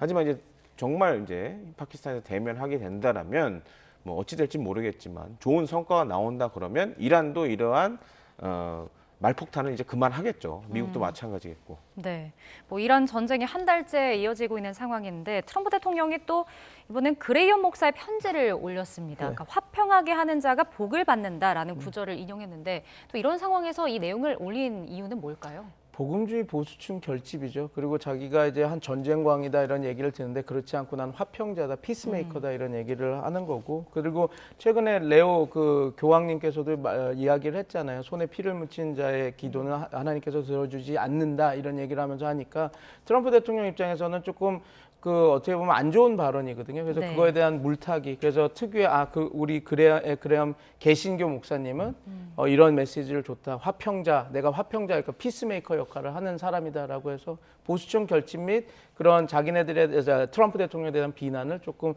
약화시키는 그런 의도로 지금 이런 것들을 공개했다라고 보시면 될 것 같습니다. 그러니까 파키스탄을 통해서 지금 미국과 이란이 뭔가 중재자 역할을 하면서 양 국가가 이제 협상이 이루어질 것으로 알려져 있는데 파키스탄 정부는 이제 뭐 미국과 이란의 대화가 자국에서 곧 개최된다 이제 언급을 했는데 이게 실질적으로 지금 뭔가 협상 테이블이 만들어진 겁니까? 그러니까 이제 이번 중재 협상과 관련돼서 3개국이 사실 나섰습니다. 그러니까 대표적인 게 이집트, 뭐 튀르키예, 파키스탄 이렇게 나섰는데 제가 봤을 땐 파키스탄이 지금 이란의 핵심 지도층과 라인이 있었던 것 같아요. 그렇기 때문에 이제 이번 협상을 중재하게 됐고 또 한 가지 우리 눈여겨봐야 될 게 파키스탄 같은 경우 상황이 급합니다 지금. 왜 그러냐면 전쟁 당사자는 아니지만 지금 파키스탄도 이 중동 석유 의존율이 굉장히 높아요. 그러니까 인도도 지금 사실 난리거든요. 석유 때문에. 그러다 보니까 이제 앞서 나온 20척의 그 유조선에 보면 파키스탄 배들이 섞여 있죠. 그러니까 이번 중재와 관련된 일종의 보너스로 한 것 같아요. 예. 그만큼 파키스탄도 지금 이제 석유 문제가 심각하다 보니까. 그래서 그런 걸 봤을 때는 아마 파키스탄 입장에서도 이번 전쟁을 빨리 조기 종결해야 되는 그런 목적도 있기 때문에 굉장히 적극적으로 지금 이란과 미국 사이를 중재하고 있는 것이 아닌가 이렇게 좀 생각이 됩니다. 네. 파키스탄이 중재국으로 나섰고 대면 협상이 언제쯤 이루어질지 관심인 가운데 지금 또 친이란 무장 세력이죠. 예멘의 후티 반군이 공식 참전을 했습니다. 뭐 이제 전쟁이 확전될 거다 이런 위기감도 있는데 뭐 사실상 호르무즈 해협은 봉쇄가 됐는데 홍해까지 막힐 수 있다 이런 우려도 나오더라고요. 어떻게 보고 계십니까? 이것까지 막혀버리면 정말 전 세계적인 에너지 충격에 빠질 수밖에 없습니다. 그러니까 지금 그나마 다행인 건 페르시아만이 지금 사실상 이제 호르무즈 해협이 봉쇄되면서 제 기능을 못 하다 보니까 사우디아라비아가 송유 관로를 통해서 홍해 쪽으로 지금 많은 양의 석유를 보내서 일부 국가들은 거기서 이제 석유를 싣고 나오기도 하는데 이것마저 막혀버리면 이제는 이 유가를 어떻게 잡을 수가 없어요. 그리고 또 한 가지로는 뭐 아시다시피 지금 수에즈 운하도 그쪽으로 있고 또 해상 물류의 중요한 지점이기도 합니다. 네. 그러니까 물류도 잘못되면 큰 앞으로 전 세계적인 위기가 올 수밖에 없다라는 건데 그나마 지금 다행이라고 생각되는 건 후티 반군도 여기서 더 나아갔다가는 자칫 후티 반군이 또 여러 군데서 공격을 받을 수가 있어요. 물론 이스라엘도 공격할 수가 있고 미국도 공습의 목표가 될 수 있고 그러다 보니 지금은 일단 이스라엘에 대한 탄도미사일 공격만 하고 있어요. 그리고 이걸 나서게 된 배경도 있습니다. 후티 반군이 그동안 조용히 있다가 그러니까 전쟁의 양상이 약간 이란 측으로 유리하게 간다고 생각이 돼서 본격적으로 나섰거든요. 하지만 정말 홍해 봉쇄까지 갈 거냐, 이건 아마 흘러가는 전쟁 양상을 보고 결정할 걸로 좀 생각이 됩니다. 네, 우리 저 교수님은 어떻게 생각하시는지 마지막으로 여쭤보겠습니다. 네, 저도 위원님이랑 생각이 같습니다. 왜냐하면 후티 반군은 그 헤즈볼라 같은 이념형 그 그룹들이 아니기 때문에 자기는 말씀해주신 대로 전황이 어떻게 되는지에 따라 그 개입 강도도 판단해서 자기네들이 움직일 것으로 보입니다. 네, 알겠습니다. 오늘 두 분 말씀 여기까지 듣겠습니다. 지금까지 백승훈 한국외대 중동연구소 전임연구원, 김대영 국가전략연구원 군사전문위원 두 분과 함께했습니다. 오늘 말씀 고맙습니다. 고맙습니다. 네. 네, 2차 석유 최고가격제 시행 이후 주유소들이 줄줄이 가격을 올리고 있는 가운데 서울 휘발유 값에 이어 경유값도 1,900원을 넘어섰습니다. 정부는 일부 주유소가 이 틈을 타 가격을 인상하고 폭리를 취하려는 것은 아닌지 점검에 나섰습니다. 박기환 기자입니다. 주유소 앞에 적힌 휘발유 경유 가격은 리터당 1,986원, 2,000원에 가깝습니다. 2차 최고 가격이 시행된 지난 27일 이후 사흘 만에 210원씩 더 올랐습니다. 조금이라도 저렴한 석유를 찾아왔던 운전자들은 갑자기 올라간 가격에 한숨만 깊어집니다. 원래 생각했던 건 한 1,700원대였는데 거의 2,000원대가 하니까 체감하는 거는 많이 오른 거로 체감이 되죠. 여기는 그래도 다른 데보다 보통 한 100원이나 이렇게 싸거든요. 그래서 여기는 좀 싸겠지 하고 왔는데 여기까지 비싸니까. 이곳 주유소는 1차 최고 가격으로 들여온 석유 재고가 모두 동났습니다. 이후 새로 물량을 받으면서 2차 최고 가격에 적용된 공급 단가의 인상분 210원만큼 소비자 가격도 함께 오르게 됐습니다. 전국적인 상황도 마찬가지입니다. 1차 때 사던 물량이 소진되는 대로 가격 인상에 나서고 있습니다. 전국에서 가장 비싼 서울 지역 주유소는 휘발유에 이어 경유까지 이미 1,900원을 넘어섰습니다. 주유소 마진과 카드 수수료 등을 고려하면 조만간 리터당 2,000원을 넘길 전망입니다. 4%부터 80원이 붙어야 되니 1933원에서 휘발유 기준으로는 2,000원 조금 넘을 수가 있는 거죠. 일주일치 재고 주유소를 가지고 있다고 했기 때문에 정부는 이 틈을 노린 일부 주유소가 폭리를 취하지 못하도록 집중 점검에 나섰습니다. 김정관 산업장관은 2차 최고가 시행 당일 기름값을 최대 216원 올린 주유소를 불시 점검했습니다. 산업부 집계 결과 전국 주유소의 35%가 2차 최고 가격제 시행 첫날 기름값을 올린 것으로 드러났습니다. 정부는 1차 재고가 남아있는데도 가격을 지나치게 올리거나 불법 행위가 있는 건 아닌지 합동조사를 이어갈 방침입니다. YTN 박견입니다. 연일 기름값이 빠르게 오르는 가운데 값싼 주유소에 차량이 몰리면서 흉기 위협 사건까지 발생했습니다. 길게 줄을 서던 중 다른 차량이 끼어들자 새치기를 했다며 흉기까지 꺼내든 남성이 경찰에 붙잡혔습니다. 이수빈 기자입니다. 주유소 앞쪽 도로에 차들이 길게 줄지어 서 있습니다. 주유소를 50m 앞두고 빨간색 승용차 앞으로 은색 차량 한 대가 끼어듭니다. 잠시 뒤 주유소에는 경찰차가 잇따라 출동합니다. 차가 세대 왔어. 빨간 차 운전소를 갖다 그래서 보니까 경찰이 내려오더라. 해당 남성은 왜 새치기를 하느냐며 차에 보관하던 캠핑용 도구를 피해자를 향해 꺼내 보인 것으로 조사됐습니다. 경찰 조사에서는 차량이 끼어들자 화가 나 범행을 저질렀다고 진술했습니다. 30대 남성은 자신 앞에 끼어든 운전자를 흉기로 위협한 뒤 이곳에서 현행범으로 체포됐습니다. 당시 주유소 앞은 기름을 넣으려는 차들이 잇따르면서 긴 대기줄이 이어졌습니다. 사건 당일 전국 휘발유 가격이 리터당 1,800원대를 훌쩍 넘어섰는데 이 주유소는 1,700원 후반대 가격으로 인근보다 저렴한 기름값을 유지하고 있었습니다. 고유가가 이어지며 싼 가격에 기름을 파는 곳으로 차량이 몰렸고 이 과정에서 빚어진 갈등이 흉기 위협 사건으로 번진 겁니다. 엄정 대응 방침을 밝힌 경찰은 해당 남성에 대해 구속영장을 신청했습니다. YTN 이수빈입니다. 소상공인들이 포장재 가격 급등과 수급 불안으로 경영 위기에 내몰리고 있다며 정부와 배달 플랫폼의 대책 마련을 촉구했습니다. 소상공인 연합회는 성명을 통해 이란 전쟁 여파로 포장재 원료인 나프타 가격이 2배로 오르면서 포장 용기 가격이 40% 이상 상승했다고 밝혔습니다. 이에 따라 정부에는 포장재를 생활 필수품으로 지정해 사재기와 매점 매석 등 불공정 거래를 단속하고 포장재 비용 상승분에 대한 지원 체계를 마련해달라고 요구했습니다. 나프타를 원료로 쓰는 페인트 업계가 이란 전쟁을 이유로 줄줄이 가격 인상에 나선 가운데 공정거래위원회가 담합 의혹을 포착하고 조사에 착수했습니다. 공정위는 KCC와 노르페인트, 사마페인트 공업, 강남제비스코, 조광페인트 본사와 업계 이익단체인 한국페인트, 잉크공업협동조합 사무소에서 현장 조사를 진행하고 있습니다. 공정위는 최근 페인트 등 제품 가격 인상 과정에서 불공정 행위가 있었는지 집중적으로 들여다보는 것으로 전해졌습니다. 김성환 기후에너지환경부 장관이 종량제 봉투와 관련해 수급 문제도 가격 인상도 없으니 걱정할 필요가 없다고 SNS를 통해 밝혔습니다. 김 장관은 주말 근처 편의점과 슈퍼마켓에 들러보니 일부 사재기로 인해 종량제 봉투 수량을 제한하고 있었다며 이같이 전했습니다. 지방자치단체 절반 이상이 6개월치 넘는 완제품 물량을 확보하고 있고 원료도 1년 이상 공급할 여력이 있다며 봉투 가격은 지방정부 조례로 정하고 있어 공장에서 임의로 가격을 올릴 수 없다고 덧붙였습니다. 이란 전쟁 확산 우려에 코스피가 3% 가까이 하락하며 5,200선으로 후퇴했습니다. 국제유가 급등으로 원달러 환율은 2009년 글로벌 금융위기 이후 17년 만에 1,520원을 돌파하는 등 고공행진을 이어가고 있습니다. 윤태인 기자입니다. 먹구름 가득한 이란 전쟁 상황에 코스피는 4.7% 급락한 5,181로 거래를 시작했습니다. 개인 투자자와 기관이 동시에 순매수했지만 외국인이 순매도하며 지수를 내렸고 코스피는 한때 5% 넘게 낙폭을 키우면서 5,150선까지 후퇴했습니다.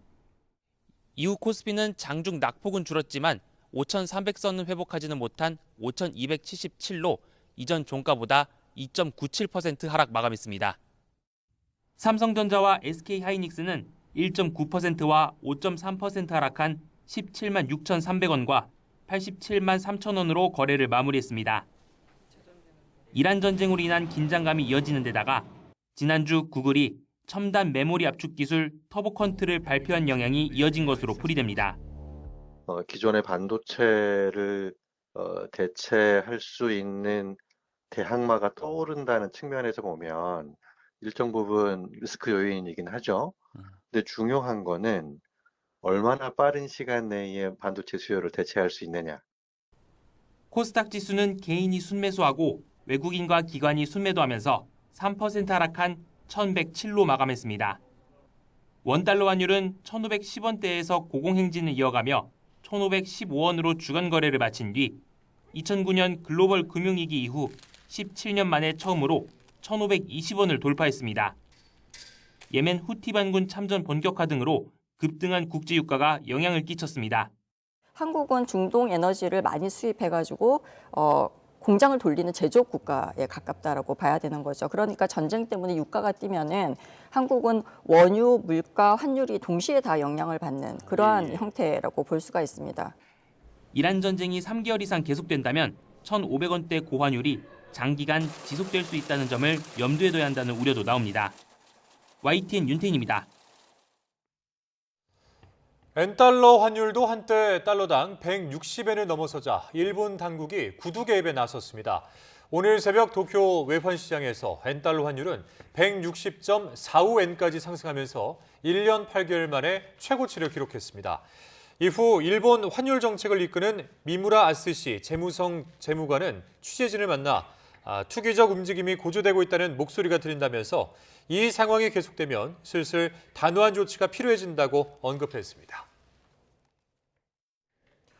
현재 충청 이남 곳곳에 봄비가 내리고 있습니다. 점차 서울 등 중북부 지역으로도 비가 확대되겠고 내일 새벽에 서쪽 지역부터 점차 그치겠는데요. 봄비답게 내륙은 양이 많지 않지만 제주도와 동해안, 전남과 경남에는 최고 50에서 60mm 이상으로 봄비치고 많은 비가 내리겠습니다. 여기에 강한 바람도 동반되겠습니다. 피해 없도록 각별히 주의해 주시기 바랍니다. 내일 오후부터는 구름만 간간히 지나겠지만 동해안은 오후까지 비가 이어지는 곳이 있겠습니다. 내일도 서울 낮 기온이 20도, 광주 21도, 대구 19도로 대부분 오늘과 비슷한 수준을 보이며 따뜻할 전망입니다. 날씨 정보였습니다.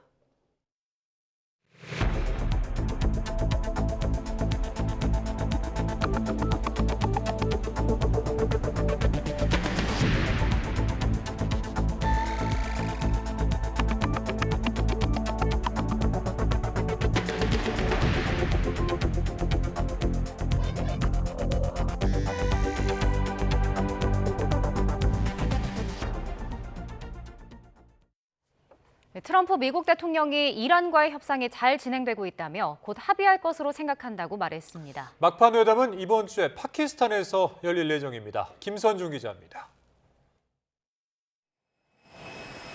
오락가락 트럼프의 발언이 다시 평화 쪽으로 돌아섰습니다. 플로리다 골프 리조트에서 주말을 보낸 트럼프 대통령은 백악관으로 복귀하는 전용기 안에서 이란과의 협상이 잘 되고 있다며 곧 합의할 것이라고 자신했습니다. 지상군 투입이 임박했다고 큰소리쳤던 태도에서 다시 180도 바뀐 겁니다. We will probably, I think we'll make a deal with them, pretty sure. Whether it's possible, we won't. 트럼프 대통령은 이란이 대형 유조선 20척의 호르무즈 해협 통과도 허용했다고 소개했습니다. 그러면서 사실상 이란의 정권 교체가 이루어진 것이라며 전쟁을 끝내기 위한 명분도 강조했습니다. And the third regime, we're dealing with different people than anybody's dealt with before. It's a whole different group of people. So I would consider that regime change. And frankly, they've been very reasonable. 종전을 위한 막판 협상은 파키스탄에서 진행될 것으로 알려졌습니다. 이샤크 다르 파키스탄 부총리는 며칠 안에 미국과 이란 간 의미 있는 협상을 주최할 것이라고 말했습니다. Pakistan will be honored to host and facilitate meaningful talks between the two sides in coming days for a comprehensive and lasting settlement of the ongoing conflict. 다만 이란의 입장은 겉으로는 여전히 완강합니다. 이슬람 혁명수비대 출신의 바게르 갈리바프 이란 의회 의장은 파키스탄 회담은 위장에 불과하다고 일축했습니다. YTN 김선중입니다. 미국이 협상과 종전을 언급하며 대화의 문을 열어두곤 있지만 이면에선 추가 군사력 투입을 계속하고 있습니다. 서로의 입장차가 워낙 커서 외교적 타결이 쉽지 않은 가운데 결국 미국이 힘을 바탕으로 이 상황을 마무리 짓는 이른바 강제 종전 수순에 무게가 실리고 있습니다. 권영희 기자입니다. 당장이라도 철군할 듯한 제이디 벤스 부통령의 발언에 시장은 술렁였습니다. We're not interested in being in Iran a year down the road, 2 years down the road. We're taking care of business. We're going to be out of there soon, and gas prices are going to come back down. 하지만 펜타곤의 행보는 정반대입니다. 해병대와 특수부대 등 17,000명을 추가 배치했고 이란 원유 수출 요충지 하르그 섬 상륙 시뮬레이션까지 공개했습니다. 겉으론 엇박자 같지만 실상은 항복 없이는 출구도 없다는 트럼프식 벼랑 끝 전술입니다. 지상전이라는 최악의 시나리오를 보여주며 협상의 지렛대를 극대화하겠다는 전략입니다. Possible for very good reason, have to be very good reason. And I would say if we ever did that, they would be so decimated that they wouldn't be able to fight at the ground level. 현재 양측의 협상은 평행선입니다. 미국은 핵시설 해체와 대리 세력 포기라는 사실상의 항복 문서를, 이란은 전쟁 배상과 호르무즈 주권 인정을 요구하며 맞서고 있습니다. 서로가 절대 수용할 수 없는 독이 든 성배를 내민 셈입니다. Either United States needs to say that yes, we are moving towards the peace, which time and again we see a change in their statements, or the Iranians. That yes, we need to establish the peace. We haven't heard that. 미국이 강경 조건을 고수하는 건 결국 협상 결렬을 명분 삼아 지상군을 투입하려는 사전 포석으로 풀이됩니다. 선택은 이란의 몫이 됐지만 현재로선 미국이 압도적 화력으로 전쟁을 강제 종료시키는 시나리오가 유력해 보입니다. 이제 관심은 미국의 지상전이 어느 정도 수준에서 이루어질지에 쏠리고 있습니다. YTN 권영입니다. 미국이 이란 주변에 7,000명 규모로 배치한 지상군을 투입할 경우 이란에서 침몰하지 않는 항공모함으로 부르는 호르무즈 해협의 7개 섬이 공략 대상이 될 수 있다고 CNN이 보도했습니다. 학계에선 7개 섬을 연결한 곡선을 가리켜 이란군이 호르무즈를 지키는 아치형 방어선이라고 부르는데 호르무즈 해협의 안보를 통제하는 데 있어 이란의 전략적인 우위를 제공하는 곳으로 여겨지고 있습니다. 이란이 전쟁 발발 후에 막은 호르무즈 해협을 여는 조건으로 일종의 통행료 부과를 추진하고 있습니다. 이미 미국은 거부 의사를 밝혔지만 이번에는 다른 이슬람 4개국까지 가세해 백악관에 이를 제안했습니다. 김종욱 기자입니다. 이란 의회는 호르무즈 해협을 지나는 선박에 안전을 제공하는 대가로 통행료를 물리는 법안의 초안을 다듬고 있습니다. 이번 주 최종안이 나올 수도 있는 것으로 전해졌습니다. 법안이 통과돼 시행되면 전쟁 비용 보전과 안보 유지 비용 명목으로 이란이 받을 통행료는 회당 약 30억, 한 해 30조에서 150조 원을 걷어들일 수 있을 거란 예상이 나옵니다. 미국은 통행료 부과를 강하게 반대했고 함께 회담한 주요 7개국 다른 외무장관들도 자유롭고 안전한 항행을 회복하라고 촉구했습니다. One of the immediate challenges we're going to face is an Iran that may decide that they want to set up a tolling system in the Straits of Hormuz. Not only is this illegal, it's unacceptable, it's dangerous to the world, and it's important that the world have a plan to confront it. 서방 나라들이 미국에 동조하자 이번엔 반대로 이슬람 국가들이 이란을 거드는 듯한 모양새입니다. 파키스탄과 튀르키예, 이집트, 사우디아라비아 외무장관이 모여 호르무즈 재개방 문제를 주로 논의했습니다. 회의 전 수에즈 운하 방식의 통행료 체계가 포함된 제안서를 미국 백악관에 전달한 것으로 알려졌습니다. 튀르키예와 이집트, 사우디가 호르무즈에서 원유 수송을 관리할 컨소시엄을 구성할 수 있고 파키스탄에 참여를 요청했다는 전언도 나옵니다. 컨소시엄 제안이 미국, 이란과도 논의됐다고 소식통들은 전했습니다. 이들 이슬람 국가장관을 초청해 회담을 연 파키스탄은 총리와 국방군 총사령관이 각각 이란 미국 대통령과 대화하며 중재국 역할을 하고 있습니다.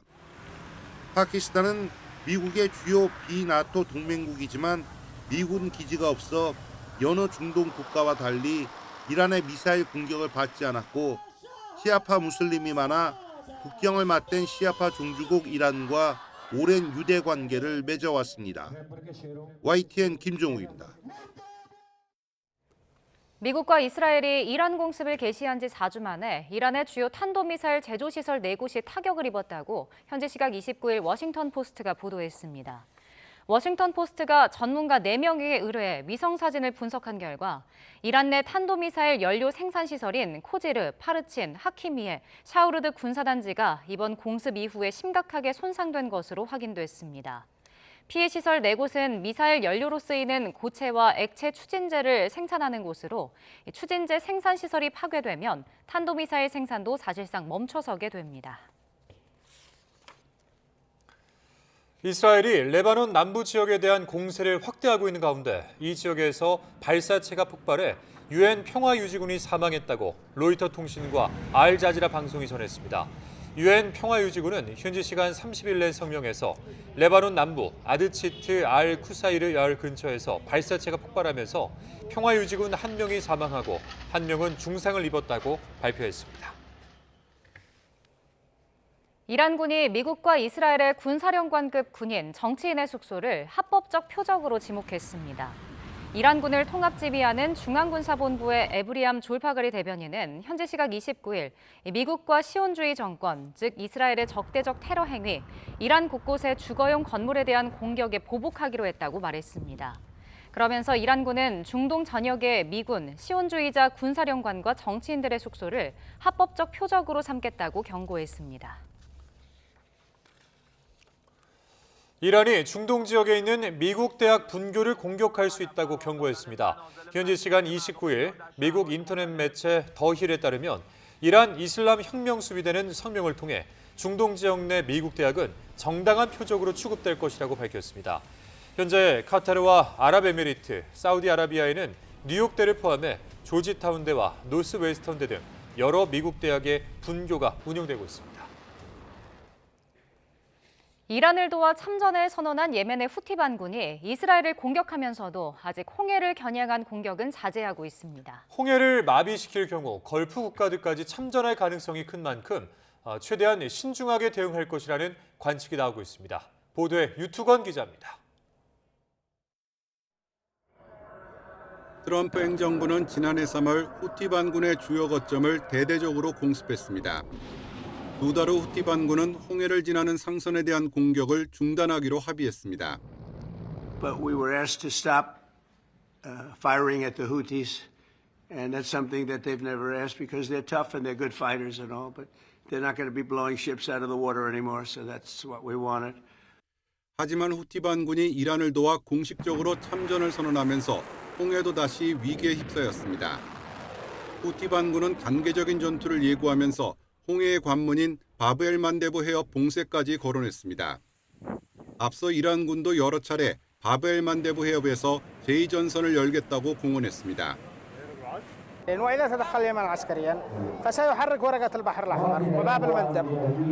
그렇지만 연일 이스라엘을 향해 미사일과 드론을 발사하면서도 아직 홍해에 대한 직접적 위협은 자제하고 있습니다.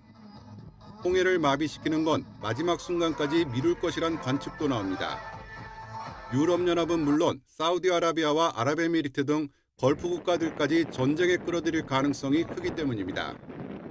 특히 사우디아라비아는 호르무즈 해협에서 홍해 연안을 잇는 1200km 길이의 송유관이 위험에 노출될 수 있어 그냥 두고 볼 수는 없습니다. 이 경우 후티 반군은 존립 자체가 불투명해지는 만큼 최대한 신중하게 대응할 수밖에 없습니다. 미국의 지상군 투입이 큰 분수령이 될 수도 있습니다. 협상 과정도 지켜봐야 되고 그다음에 미국의 그 개입이나 이런 것들이 어떻게 흘러가는지를 봐야 후티 반군이 진짜 홍해를 좀 공격을 할 것인가 이런 것들이 좀 판단이 될 것 같습니다. 일촉즉발의 위기감 속에 전 세계가 후티 반군의 움직임을 주시하고 있습니다. YTN 유토건입니다. 트럼프 대통령이 이란 전쟁 발발 한 달째를 넘기면서 친트럼프 성향 목사의 편지를 트루스 소셜에 게시했습니다. 그레이엄 목사는 편지에서 이스라엘과 팔레스타인 무장정파 하마스의 휴전과 인질들의 귀환은 놀라운 성과라며 트럼프 대통령의 지도력은 대단하다고 평가했습니다. 그러면서 평화를 가져오는 자는 복을 받는다는 신약 성서 마태복음의 구절을 인용한 뒤 그게 바로 트럼프 대통령이라고 적었습니다. 지난주 트럼프 미국 대통령이 협상을 반대하는 사람으로 지목했던 헤그세스 국방부 장관이 종교 편향 발언으로 다시 구설에 올랐습니다. 교황 레오 14세는 전쟁을 벌이는 이들의 기도는 거부당할 것이라고 헤그세스를 겨냥하는 듯한 발언을 해서 여러 가지 해석들이 나왔습니다. 신호 기자입니다. 지난 10일 기자들 앞에 선 피트 헤그세스 미 국방부 장관. 전황을 설명하다가 마치 목사님처럼 성경 구절을 인용하며 회견을 마쳤습니다. So I'll close with scripture drawing strength from Psalm 144. Blessed be the Lord, my rock, who trains my hands for war and my fingers for battle. He is my loving God and my fortress. 지난주에도 국방부에서 기도회를 열고 예수 그리스도의 이름으로 전쟁에 임한다고 표현했습니다. 1000년 전 중세시대 십자군 전쟁을 연상시키는 발언으로도 들립니다. 워싱턴 포스트는 헤그세스 장관이 매달 본인이 속한 기독교 교파의 성직자들을 설교자로 초빙하는 등 적극적인 정부 내 전도 활동을 벌이고 있다고 지적했습니다. May the Lord grant unyielding strength and refuge to our warriors, unbreakable protection to them and our homeland, and total victory over those who seek to harm them. And amen. 개인 소셜미디어 계정에서도 반대 세력을 하나님의 적으로 규정합니다. 기독교가 삶을 지배해야 한다고 주장하는 등 정치와 종교의 경계를 넘나드는 언행으로 위헌 소지가 있다는 비판도 받았습니다. 부활절을 앞두고 나온 교황 레오 14세의 강론이 이런 헤그세스를 겨냥한 발언이라는 해석이 나왔습니다. 예수는 평화의 왕이라며 전쟁을 정당화하는 데 이용하지 말라고 지적했습니다. Che non ascolta la preghiera di chi fa la guerra e la rigetta dicendo anche se moltiplicaste le preghiere io non ascolterei. Le vostre mani grondano sangue. 그렇지만 미 국방부는 정부 안에서 예배를 주최하는 것을 멈추지 않겠다는 입장입니다. 예배 참석이 의무가 아니라 차별도 없다면서 참석자들의 사기를 높여주는 효과를 자랑했습니다. YTN 신호입니다. 서울 지역 주유소에서 리터당 휘발유와 경유 가격이 모두 1,900원을 넘어서는 등 지난 27일 2차 석유 최고 가격 이후 나흘 연속 석유값 오름세가 이어졌습니다. 한국석유공사의 유가정보 시스템을 보면 오늘 오후 5시 기준 서울 주유소의 평균 리터당 휘발유 가격은 1,933원으로 어제보다 16.33원이 올랐습니다. 서울 경유값도 하루 만에 14.4원이 오른 1,907.5원을 기록하며 1,900원을 돌파했습니다. 석유 2차 최고 가격제 시행 이후 서울 시내 평균 휘발유 값은 리터당 2,000원을 바라보고 있습니다. 이렇게 연일 오르는 기름값에 차량 대신에 대중교통을 이용하는 시민들이 늘면서 지자체도 대응책 마련에 나섰습니다. 보도에 최승훈 기자입니다. 이른 아침 서울의 한 버스 정류장. 기름값 상승 여파로 평소와 달리 버스를 택한 시민들을 만날 수 있었습니다. 이전보다 오른 2차 석유 최고 가격에 출퇴근 자가용 이용이 부담되기 때문입니다. 실제로 차를 타고 다닐 때는 몰랐는데 대중교통을 이용하다 보니까 주차비나 이제 기름값이 많이 절감이 되다 보니까 이게 체감이 많이 되는 것 같습니다. 상당히 기름값이 많이 오니까 매번 할 때마다 부담스럽고 그래서 저는 기름값을 좀 한 달 전쯤에 많이 풀로 채웠어요. 채워서 이제 가까운 데 다닐 때만 조금씩 쓰고 멀리 올 때는 절대로.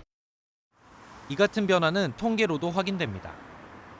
유가 급등 시기인 지난 10일부터 12일 사이 서울시 대중교통 이용객은 하루 평균 2,140만여 명으로 집계됐습니다. 전쟁 직전인 지난달 24일부터 26일 평균과 비교해 4.9%포인트 늘었습니다. 반면 같은 기간 서울 시내 교통량은 기존 820만여 대에서 812만여 대로 감소했습니다.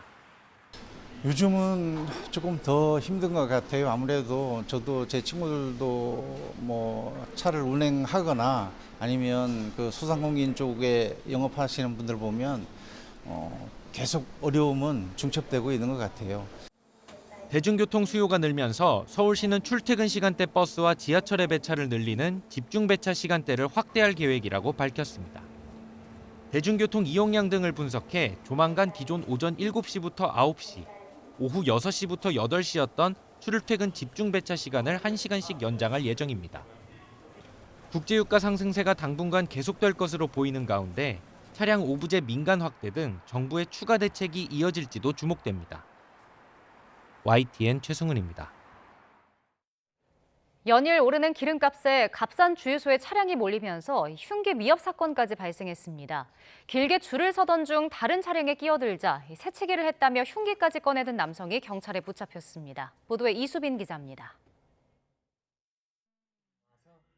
주유소 앞쪽 도로에 차들이 길게 줄지어 서 있습니다. 주유소를 50m 앞두고 빨간색 승용차 앞으로 은색 차량 한 대가 끼어듭니다. 잠시 뒤 주유소에는 경찰차가 잇따라 출동합니다. 차가 세대가 왔어. 빨간 차 운전소를 갔다. 그래서 보니까 경찰이 내려오더라. 해당 남성은 왜 새치기를 하느냐며 차에 보관하던 캠핑용 도구를 피해자를 향해 꺼내 보인 것으로 조사됐습니다. 경찰 조사에서는 차량이 끼어들자 화가 나 범행을 저질렀다고 진술했습니다. 30대 남성은 자신 앞에 끼어든 운전자를 흉기로 위협한 뒤 이곳에서 현행범으로 체포됐습니다. 당시 주유소 앞은 기름을 넣으려는 차들이 잇따르면서 긴 대기줄이 이어졌습니다. 사건 당일 전국 휘발유 가격이 리터당 1,800원대를 훌쩍 넘어섰는데 이 주유소는 1,700원 후반대 가격으로 인근보다 저렴한 기름값을 유지하고 있었습니다. 고유가가 이어지며 싼 가격에 기름을 파는 곳으로 차량이 몰렸고 이 과정에서 빚어진 갈등이 흉기 위협 사건으로 번진 겁니다. 엄정 대응 방침을 밝힌 경찰은 해당 남성에 대해 구속영장을 신청했습니다. YTN 이수빈입니다. 산업통상부가 2차 최고가격제 시행 이후 단기간에 기름값을 급격히 올린 주유소들을 대상으로 범부처 합동 점검에 나섰습니다. 김정관 산업통상부 장관은 오늘 서울 A 주유소를 불시 방문해 석유 제품 가격 책정의 적정성과 재고 상황을 직접 점검했습니다. A 주유소는 2차 최고 가격이 시행된 지난 27일 휘발유, 경유 가격을 전날보다 각각 214원, 216원 인상했습니다. 미국과 이란의 충돌로 시작된 불안이 호르무즈 해협에 이어서 홍해 일대로까지 확산되면서 산업계의 우려는 더 커지고 있습니다. 원유 수송 우회로는 물론 유럽으로 향하는 주요 수출길마저 차질을 빚을 수 있다는 관측이 나오고 있습니다. 손효정 기자입니다. 예멘의 친이란 반군 후티가 이란 전쟁 참전을 공식화하면서 홍해 일대에도 봉쇄 우려가 번지고 있습니다. 홍해 입구인 바브엘만데브 해협은 수에즈 운하와 연결돼 중동과 유럽, 아시아를 잇는 핵심 수송로 역할을 하고 있습니다. 전쟁 여파로 홍해 항로마저 막힌다면 선박은 아프리카 희망봉을 거쳐 9,000km를 더 돌아가야 합니다. 열흘에서 보름이 더 소요됩니다. 당장 원유를 비롯한 원자재 공급망에 빨간불이 켜졌습니다. 이미 국내 일부 정유사는 중동산 원유를 호르무즈 해협 대신 홍해를 통해 들여오고 있는데 이마저도 운항이 어렵다면 지중해를 거칠 수밖에 없습니다. 수에즈 운하는 폭이 좁아 초대형 유조선이 아닌 더 작은 선박으로 나누어 운송해야 하는 데다 운송 거리와 운임이 오르면서 유가 상승 압력도 커질 것으로 보입니다.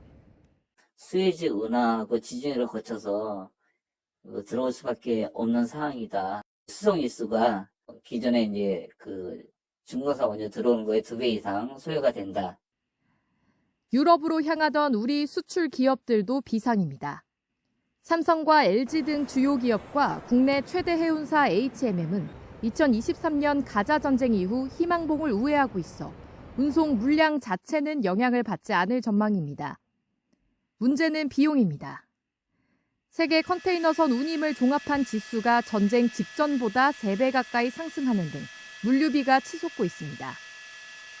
또 중소수출기업의 70% 이상은 외국 선사를 이용하는데 이 가운데 일부가 홍해 항로를 이용하는 것으로 알려졌습니다.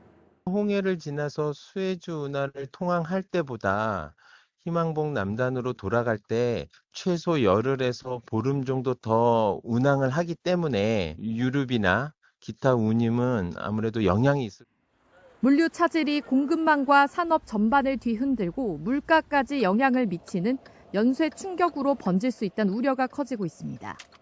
YTN 손효정입니다. 이란 전쟁 장기화 우려 등의 긴장감 등으로 코스피가 3%가량 하락 마감했습니다. 코스피는 장중에 5% 넘게 하락하다 개인과 기관의 순매수에 힘입어 2.97% 내린 5,277로 장을 마쳤습니다. 원달러 환율은 1,513원으로 출발해 1,516원까지 오른 후 다시 1,515원으로 주간 거래를 마쳤지만 이후 거래에서 1,520원을 돌파했습니다. 원달러 환율이 1,520원을 넘은 것은 2009년 글로벌 금융위기 이후 17년 만에 처음입니다. 중동 사태 이후 여러 제조 분야의 핵심 원료로 사용돼 산업의 쌀로 불리는 나프타 수급이 차질을 빚는 가운데 국내 한 민간 기업이 러시아산 나프타를 확보하는 데 성공했습니다. 산업통상부에 따르면 우리 기업이 중동산을 대체해 확보한 러시아산 나프타 2만 7천 톤이 오늘 국내로 도입됩니다. 다만 이번에 확보한 물량은 국내 월 평균 나프타 소비량의 0.67% 규모로 국내 나프타 공급난을 해소하기에는 어려울 것으로 보입니다. 재고가 충분한 상황이라는데도 사재기 때문에 종량제 봉투 부족 현상이 빚어지고 있습니다. 정부는 최악의 경우 일반 봉투로 쓰레기를 배출하게 할 거라면서 쓸데없는 사재기 행위를 멈추라고 당부했습니다. 이문석 기자입니다. 정부는 쓰레기 종량제 봉투 재고가 충분하다며 사재기할 필요가 없다고 밝혔습니다. 하지만 한두 장이라도 더 확보해두려는 사람들 발길이 마트와 편의점에 끊이지 않습니다. 이로 인해 대부분 점포가 1인당 판매 수량을 제한하고 있습니다. 중동 사태가 길어지며 사재기 심리가 좀처럼 가라앉지 않고 있는 겁니다. 결국 김성환 기후에너지환경부 장관은 SNS를 통해 종량제 봉투 수급 문제가 없다며 또 한 번 자제를 당부했습니다. 봉투 가격도 지방정부 조례로 정해져 임의로 올릴 수 없는 만큼 가격 인상 걱정이 없다고 전했습니다. 또 최악의 상황이 온다면 종량제 봉투 대신 일반 봉투로 쓰레기를 버릴 수 있게 허용하겠다고 공개적으로 밝혔습니다. 이미 전북 전주시 등은 선제적으로 봉투를 구하지 못할 경우 속이 보이는 비닐봉투에 종량제 쓰레기를 배출하라고 안내하고 있습니다. 정말로 불가피한 상황에서 그 봉투를 구입하지 못하는 분들, 그분들한테 지금 허용을 해주는 거거든요. 종량제 봉투에 이어 차량용 요소수도 사재기 우려가 제기되자 정부는 서둘러 진화에 나섰습니다. 공공비축분과 민간 확보량을 합쳐 재고가 2.8개월 이상 확보돼 있고 다음 달 3주분이 추가로 수입된다고 강조했습니다. 걱정과 불안이 없어도 될 불편을 조장한다는 점에서 정부는 꿈틀대는 사재기 움직임에 적극 대응하기로 했습니다. YTN 이문석입니다. 여야가 중동 사태 대응을 위한 25조 원 규모의 추가 경정 예산안을 다음 달 10일 본회의에서 처리하기로 합의했습니다. 더불어민주당 한병도 원내대표와 국민의힘 송원석 원내대표는 오늘 이 같은 내용의 합의문을 발표했습니다. 또 4월 임시회는 다음 달 3일부터 시작하며 2일에는 추경안에 대한 시정연설을 진행하기로 했습니다. 쌍방울 대북 송금 사건을 수사한 박상용 검사가 이화영 전 부지사 측의 진술을 회유했다는 의혹이 정치권 현안으로 급부상했습니다. 민주당은 정치검찰의 조작 정황이 만천하에 드러났다고 맹폭했지만 국민의힘은 짜깁기 선동이자 공천 뇌물이라고 맞받았습니다. 강민경 기자입니다. 이화영 전 경기도 평화부지사 측과 나눈 박상용 검사의 3년 전 통화를 민주당은 이틀 연속 공개석상에서 틀었습니다. 보석으로 나가는 거라든지 추가 영장을 안 한다든지 이런 게 다 가능해지는 건데. 대한민국 형사법 어디에 검사가 피의자와 형량을 거래하도록 되어 있단 말입니까? 쌍방울 대북 송금의 본질은 윤석열 사단 정치검찰이 이재명 죽이기라는 목표를 정해놓고 허위 진술을 강요했다는 게 민주당의 주장입니다. 조작기소 국정조사 특위는 물론 국민 모두 참여할 수 있는 온라인 제보센터도 가동해 검찰 악행을 먼지 한 톨 남기지 않고 털겠다고 예고했습니다. 다시는 대한민국 검사 집단에서 존재하지 못하도록 퇴출해야 되지 않겠습니까? 반면 국민의힘은 민주당이 발언의 앞뒤 맥락 없이 박 검사의 음성만 짜깁기에 공개한 것 자체가 선동 목적의 증거 조작이라고 반발했습니다. 악마의 편집을 한 이유가 뭔지 짐작이 간다며 박 검사의 통화 상대이자 녹취록 제공자 서민석 변호사의 순수성에 의문을 제기했습니다. 서 변호사는 더불어민주당의 공천을 바라고 있을 청주시장 예비 후보입니다. 3년 만에 갑자기 녹취라고 들고 나온 것 자체가 매우 수상합니다. 국정조사 역시 이재명 대통령에 대한 공소 취소라는 결론을 정해놓고 답정너식으로 추진한다고 꼬집었습니다. 일방적으로 짜깁기 된 녹취록을 공개하면서 우기는 걸 보면 조작 기술을 조작하기 위한 의도가 너무나 명백하다라는 생각이 듭니다. 정치권에선 민주당이 대북 송금 사건 수사의 신빙성을 무너뜨려 대통령의 사법 리스크를 해소하려 한다는 관측이 나옵니다. 국정조사 전국이 본격화하면 진실 공방은 한층 치열해질 전망입니다. YTN 강민경입니다. 공개된 대북 송금 녹취록의 최대 쟁점으로는 이 대통령을 엮으려는 회유인지 정당한 수사 과정인지가 꼽힙니다. 일각에선 정확한 판단을 위해 전체 녹취록을 공개해야 한다는 주장도 나오고 있습니다. 보도에 박광열 기자입니다. 쌍방울 대북 송금 사건은 이재명 대통령이 경기지사로 있던 시절 쌍방울 그룹이 이 대통령 방북 비용과 대북 스마트팜 사업비를 대신 냈다는 의혹입니다. 이화영 전 경기도 평화부지사는 징역 7년 8개월의 중형이 확정됐고 이 대통령은 1심 재판 도중 대통령 당선으로 재판이 멈췄습니다. 핵심 쟁점은 이 대통령이 대북 송금 과정을 알았는지 여부입니다. 수사팀도 이를 집중적으로 파고들었는데 이 과정에서 회유와 형량 거래 등이 있었다는 게 민주당 주장입니다. 공개한 녹취를 그 증거로 제시했습니다. 이재명 씨가 완전히 주범이 되고 이 사람이 종범이 되는 식의 자백이 있어야 저희가 그걸 할 수가 있고. 반면 당시 수사팀 입장은 전혀 다릅니다. 이 대통령과의 연관성을 자백한 이 전 부지사가 단순 뇌물죄의 종범으로 적용해달란 무리한 요구를 해 이를 거절하는 과정에서 어떤 경우에 적용되는지를 설명한 대목에 불과하다는 겁니다.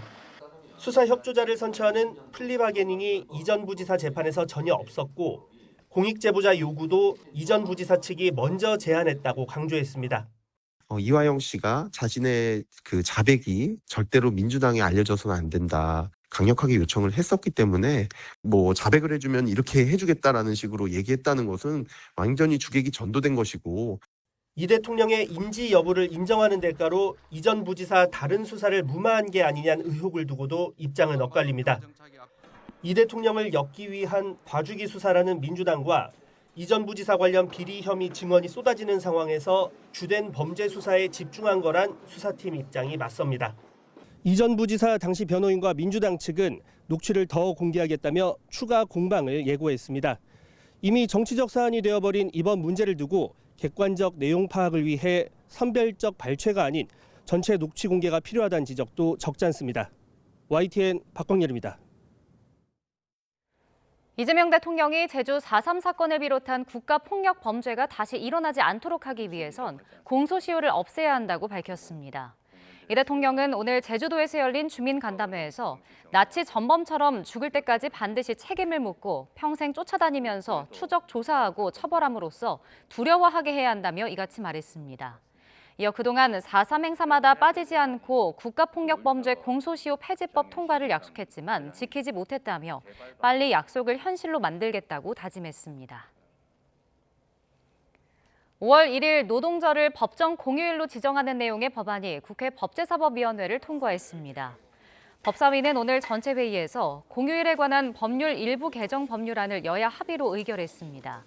개정안이 국회 본회의와 국무회의 의결 절차를 거치면 이르면 올해부터 근로자 여부와 관계없이 노동절에도 쉴 수 있게 됩니다. 더불어민주당 진성준 의원이 부동산 보유세 인상과 관련해 오는 7월 세제 개편안에 포함될 가능성이 상당하다고 본다고 밝혔습니다. 진 의원은 오늘 YTN 라디오 인터뷰에서 정부는 부동산 보유세 인상은 최후 수단이라는 입장을 견지하고 있다면서 이같이 주장했습니다.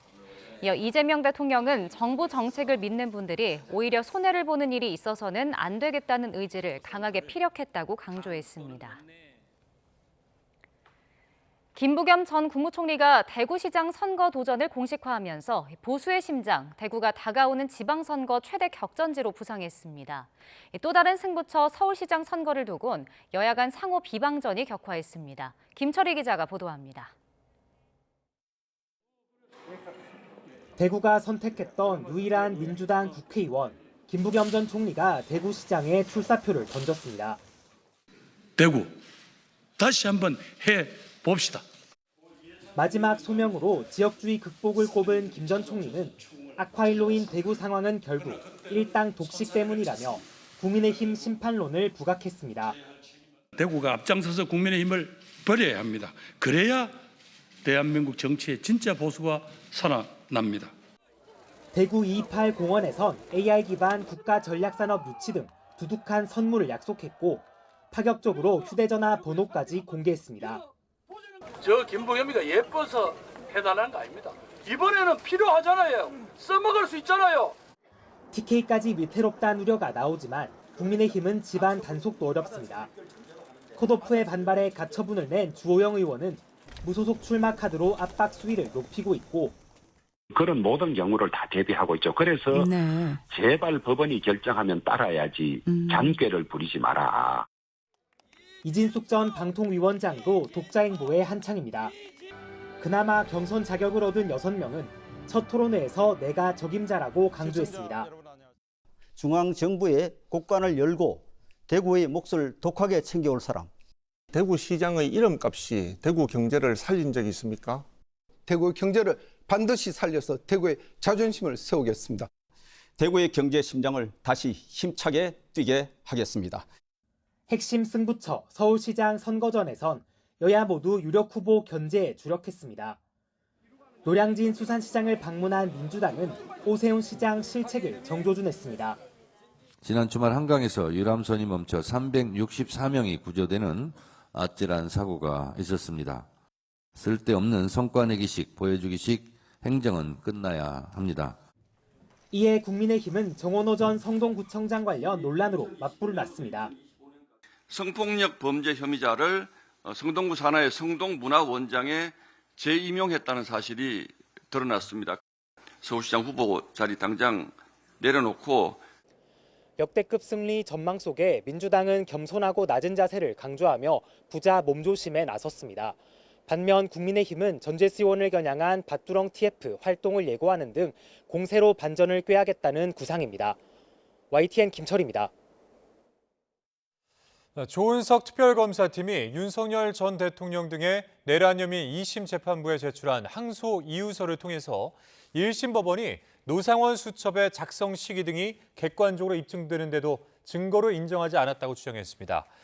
내란 특검은 어제 서울고등법원에 제출한 250여 쪽 분량의 항소 이유서에서 문서는 사후에 작성된 게 증명되지 않으면 기재된 내용을 바탕으로 작성 시기를 추정하는 게 원칙이라고 밝혔습니다. 그러면서 해당 수첩의 내용대로 군 인사 등이 이루어졌고 대통령이 친위 쿠데타를 결심한 뒤에나 논의할 진압 과정 등이 언급된 점을 고려하면 2023년에 작성된 게 맞는다고 강조했습니다. 2차 종합특검이 재작년 김건희 씨의 도이치모터스 주가 조작 의혹을 수사했던 관계자를 소환 조사했습니다. 정원에 한 명 모자랐던 특검보 충원에도 나섰습니다. 이준엽 기자입니다.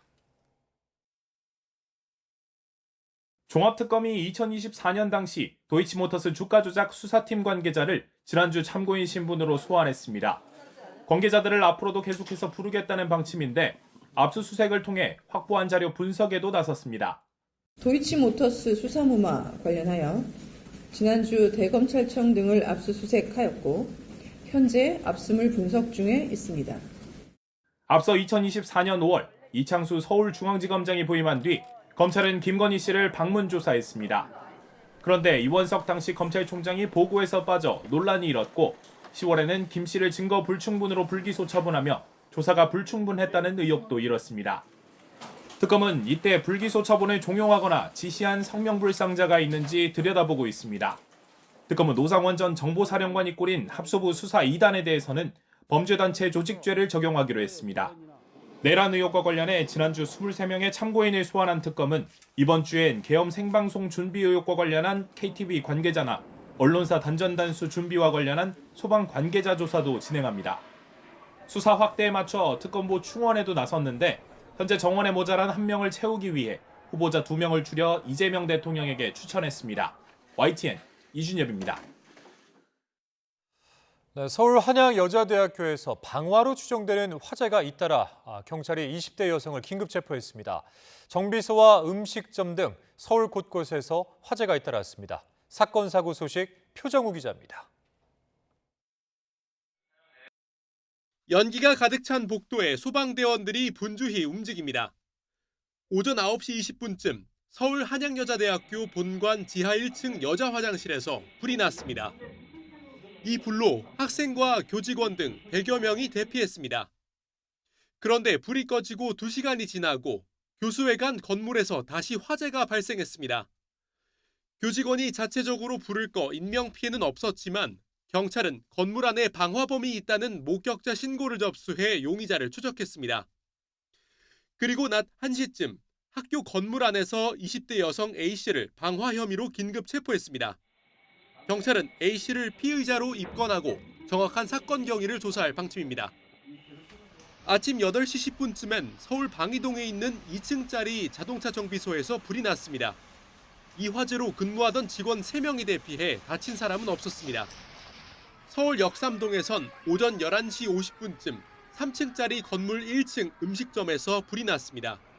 다친 사람은 없었고 건물 안에 있던 주민 1명이 대피한 걸로 확인됐습니다. YTN 표정우입니다. 경기 의정부경찰서는 어제 마약류관리법 위반 혐의로 50대 동물병원장 A씨를 구속했습니다. A씨는 경기 양주시에서 동물병원을 운영하며 프로포폴을 빼돌려 판매한 혐의를 받고 있습니다. A씨의 범행은 지난 17일 30대 남성 B씨가 경기 의정부시에서 불법으로 프로포폴을 투약한 뒤 운전을 하다 가로등을 들이받아 현행범 체포되면서 드러났습니다. 경기 남부경찰청 여성안전과는 오늘 1살배기 딸을 폭행한 혐의로 40대 여성 A씨를 불구속 입건해 조사하고 있다고 밝혔습니다. A씨는 지난 28일 오후 5시쯤 경기 안산시에 있는 카페에서 유아용 장난감으로 딸의 얼굴을 수차례 때린 혐의로 현행범 체포됐습니다. 경찰 조사에서 A씨는 아이가 칭얼대서 화가 나 때렸다고 진술한 것으로 확인됐습니다. 북한이 김정은 국무위원장 참관 아래 실시한 특수부대 훈련 장면을 공개했습니다. 최첨단 현대전에서 군사훈련이라기도 보다는 차력쇼에 가까운 이런 능력이 어떤 의미가 있나 싶은데 북한이 이 같은 훈련을 공개한 의도가 뭔지 홍선기 기자가 짚어봤습니다. 맨몸으로 누운 군인의 배 위에 돌덩이를 올려놓고 해머로 힘껏 내려칩니다. 이번에는 뾰족한 못 위에서 맨손으로 버티고 있는 병사의 등 위에서도 망치로 내려쳐 돌을 깹니다. 북한이 특수부대 훈련 장면이라며 공개한 모습인데 훈련이라기보다는 차력쇼에 가깝습니다. 배에다 삼날을 던지는 장면 등에서는 가혹행위라는 느낌이 들 정도입니다. 김정은 북한 국무위원장은 이 장면들을 현장에서 지켜보며 박수를 치고 흐뭇하게 웃으며 만족감을 표시하기도 했습니다. 주체적 훈련 혁명 방침에 철저한 관철과 구현으로서 현대 전쟁의 추이에 맞게 엄격히 준비되어야 한다고 강조하셨습니다. 북한에는 이 같은 특수전 부대 전력이 20만 명을 웃도는 것으로 전해졌습니다. 이 가운데 최정예로 꼽히는 폭풍군단 병력 일부는 러시아 파병으로 실전 경험까지 쌓았습니다. 최첨단 장비들이 동원되는 현대전에서도 유사시 후방 테러 등 교란 작전 등에서는 여전히 특수부대 작전 능력이 중요하다고 보는 겁니다. 미국에서 이제 그 특수부대 투입하고 그런다고 그러니까 우리는 이제 이 정도의 특수부대 능력을 가지고 있는 요원들이 있다. 그래서 우리는 이 핵능력도 있지만 특수부대 능력도 있다라고 하는 것을 일부러 보여주는 것이죠. 이미 핵과 재래식 무기 병진 정책을 예고한 김 위원장은 신형 탱크 훈련도 참관하면서 국지전 능력도 과시했습니다. YTN 홍선기입니다. BTS 컴백 공연 당시 광화문 일대에는 수만 명이 몰렸지만 카드 결제액은 지난해보다 오히려 줄어든 것으로 나타났습니다. 잠시 들르는 편의점 결제액은 늘었지만 앉아서 먹는 음식점 결제액은 감소했습니다. 김승환 기자입니다. 지난 21일 BTS의 광화문 공연엔 소속사 추산 최대 10만 인파가 몰렸습니다. 최대 예상치였던 26만 명보다는 적게 모였지만 일대가 들썩인 만큼 주변 상권도 특수를 기대했습니다. 하지만 사고를 우려한 광범위한 통제로 공연 당일 광화문역 반경 500m 안 카드 사용액은 전년 같은 기간보다 37.5%나 줄었습니다. 통제가 이뤄지지 않았던 공연 앞뒷 날엔 전년 대비 카드 소비액이 각각 6.5%와 37% 늘어났지만 사흘 전체로 보면 소폭 감소했습니다. 올리브영 같은 드럭스토어 결제액이 지난해보다 크게 뛰었고 편의점도 20% 넘게 더 많이 팔았지만 금액 비중이 큰 음식점 결제가 줄면서 전체 소비 효과는 기대에 못 미친 것으로 분석됩니다. 이런 가운데 BTS 공연 당일 광화문이 있는 서울 종로구를 찾은 외국인 관광객은 지난해보다 50% 가까이 늘어난 거로 집계됐습니다. 서울 중구보다 성동구의 외국인 증가율이 더 높게 나타난 점도 눈에 띕니다. 방문 인원 자체는 대표적 관광지 명동이 있는 중구가 더 많았지만 MZ세대 핫플로 떠오른 성수동을 끼고 있는 성동구로 갈 길이 더 빠르게 늘어난 셈입니다. 실질적으로 우리가 거둘 수 있는 관광 홍보 효과라든지 수익 같은 것들이 추산했을 때 어느 정도 되는지 사후 백서 같은 것들을 만들어서 정확한 분석을 하고 BTS 광화문 공연으로 단기 소비 효과는 제한적이었지만 장기적으로는 도시 브랜드에 긍정적인 영향을 줄 것이라는 분석이 나옵니다. YTN 김승환입니다.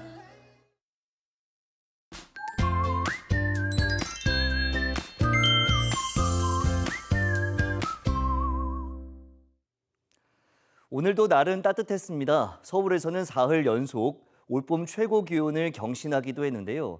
다만 종일 하늘이 흐렸잖아요. 네, 그렇죠. 또 남부를 시작으로 점차 전국으로 비가 확대되고 있는데요. 내일 새벽까지 전국에 비가 오다가 오전에 대부분 그치겠고 동해안 지역은 오후까지 이어지는 곳이 있겠습니다. 요즘 메마른 날씨에 곳곳에서 화재가 발생하고 있는데요. 건조함을 달래주는 단비지만 남해안에 최고 60mm 이상, 그 밖에 남부지방과 영동에도 최고 50mm로 봄비치고 많은 비가 내리겠습니다. 이렇게 밤사이 비가 내리면서 시야를 확보하는 게 더 어려워질 수 있습니다. 따라서 미리 준비를 하는 게 중요한데요. 네, 우선 와이퍼가 잘 되는지 확인을 해주시고요. 김이 서리는 것을 방지할 수 있도록 주방 세제와 물을 섞어서 뿌리거나 발수 코팅제를 뿌려주시는 것이 좋겠습니다. 또 에어컨과 열선을 활용하면 앞유리뿐 아니라 사이드미러의 김도 제거할 수 있고요. 이와 함께 차간거리를 평소의 2배 이상 충분히 두는 것도 중요하겠습니다. 내일 오후부터는 가끔 구름만 많겠습니다. 다만 남부 해안과 제주 해안을 중심으로 종일 강한 바람이 불겠고요. 해상에서는 물결도 매우 높게 일겠습니다. 내일도 날은 대체로 따뜻하겠습니다. 우선 아침 기온은 서울 10도, 대구 12도로 오늘과 비슷하겠고요. 낮 기온은 서울 20도, 광주는 21도까지 오르겠습니다. 다만 오후까지 비가 이어지는 동해안 지역은 강릉이 12도에 머무는 등 비교적 쌀쌀하겠습니다. 모레는 영남과 제주도를 중심으로 또 한 차례 비가 오겠고 당분간 예년보다 따뜻한 날씨가 이어지겠습니다. 날씨 캔버스의 이혜민, 김수현이었습니다. 이상으로 YTN 뉴스 플러스 마칩니다. 잠시 후에는 뉴스케어 오후 8시 뉴스가 방송됩니다. 함께해 주신 여러분 고맙습니다.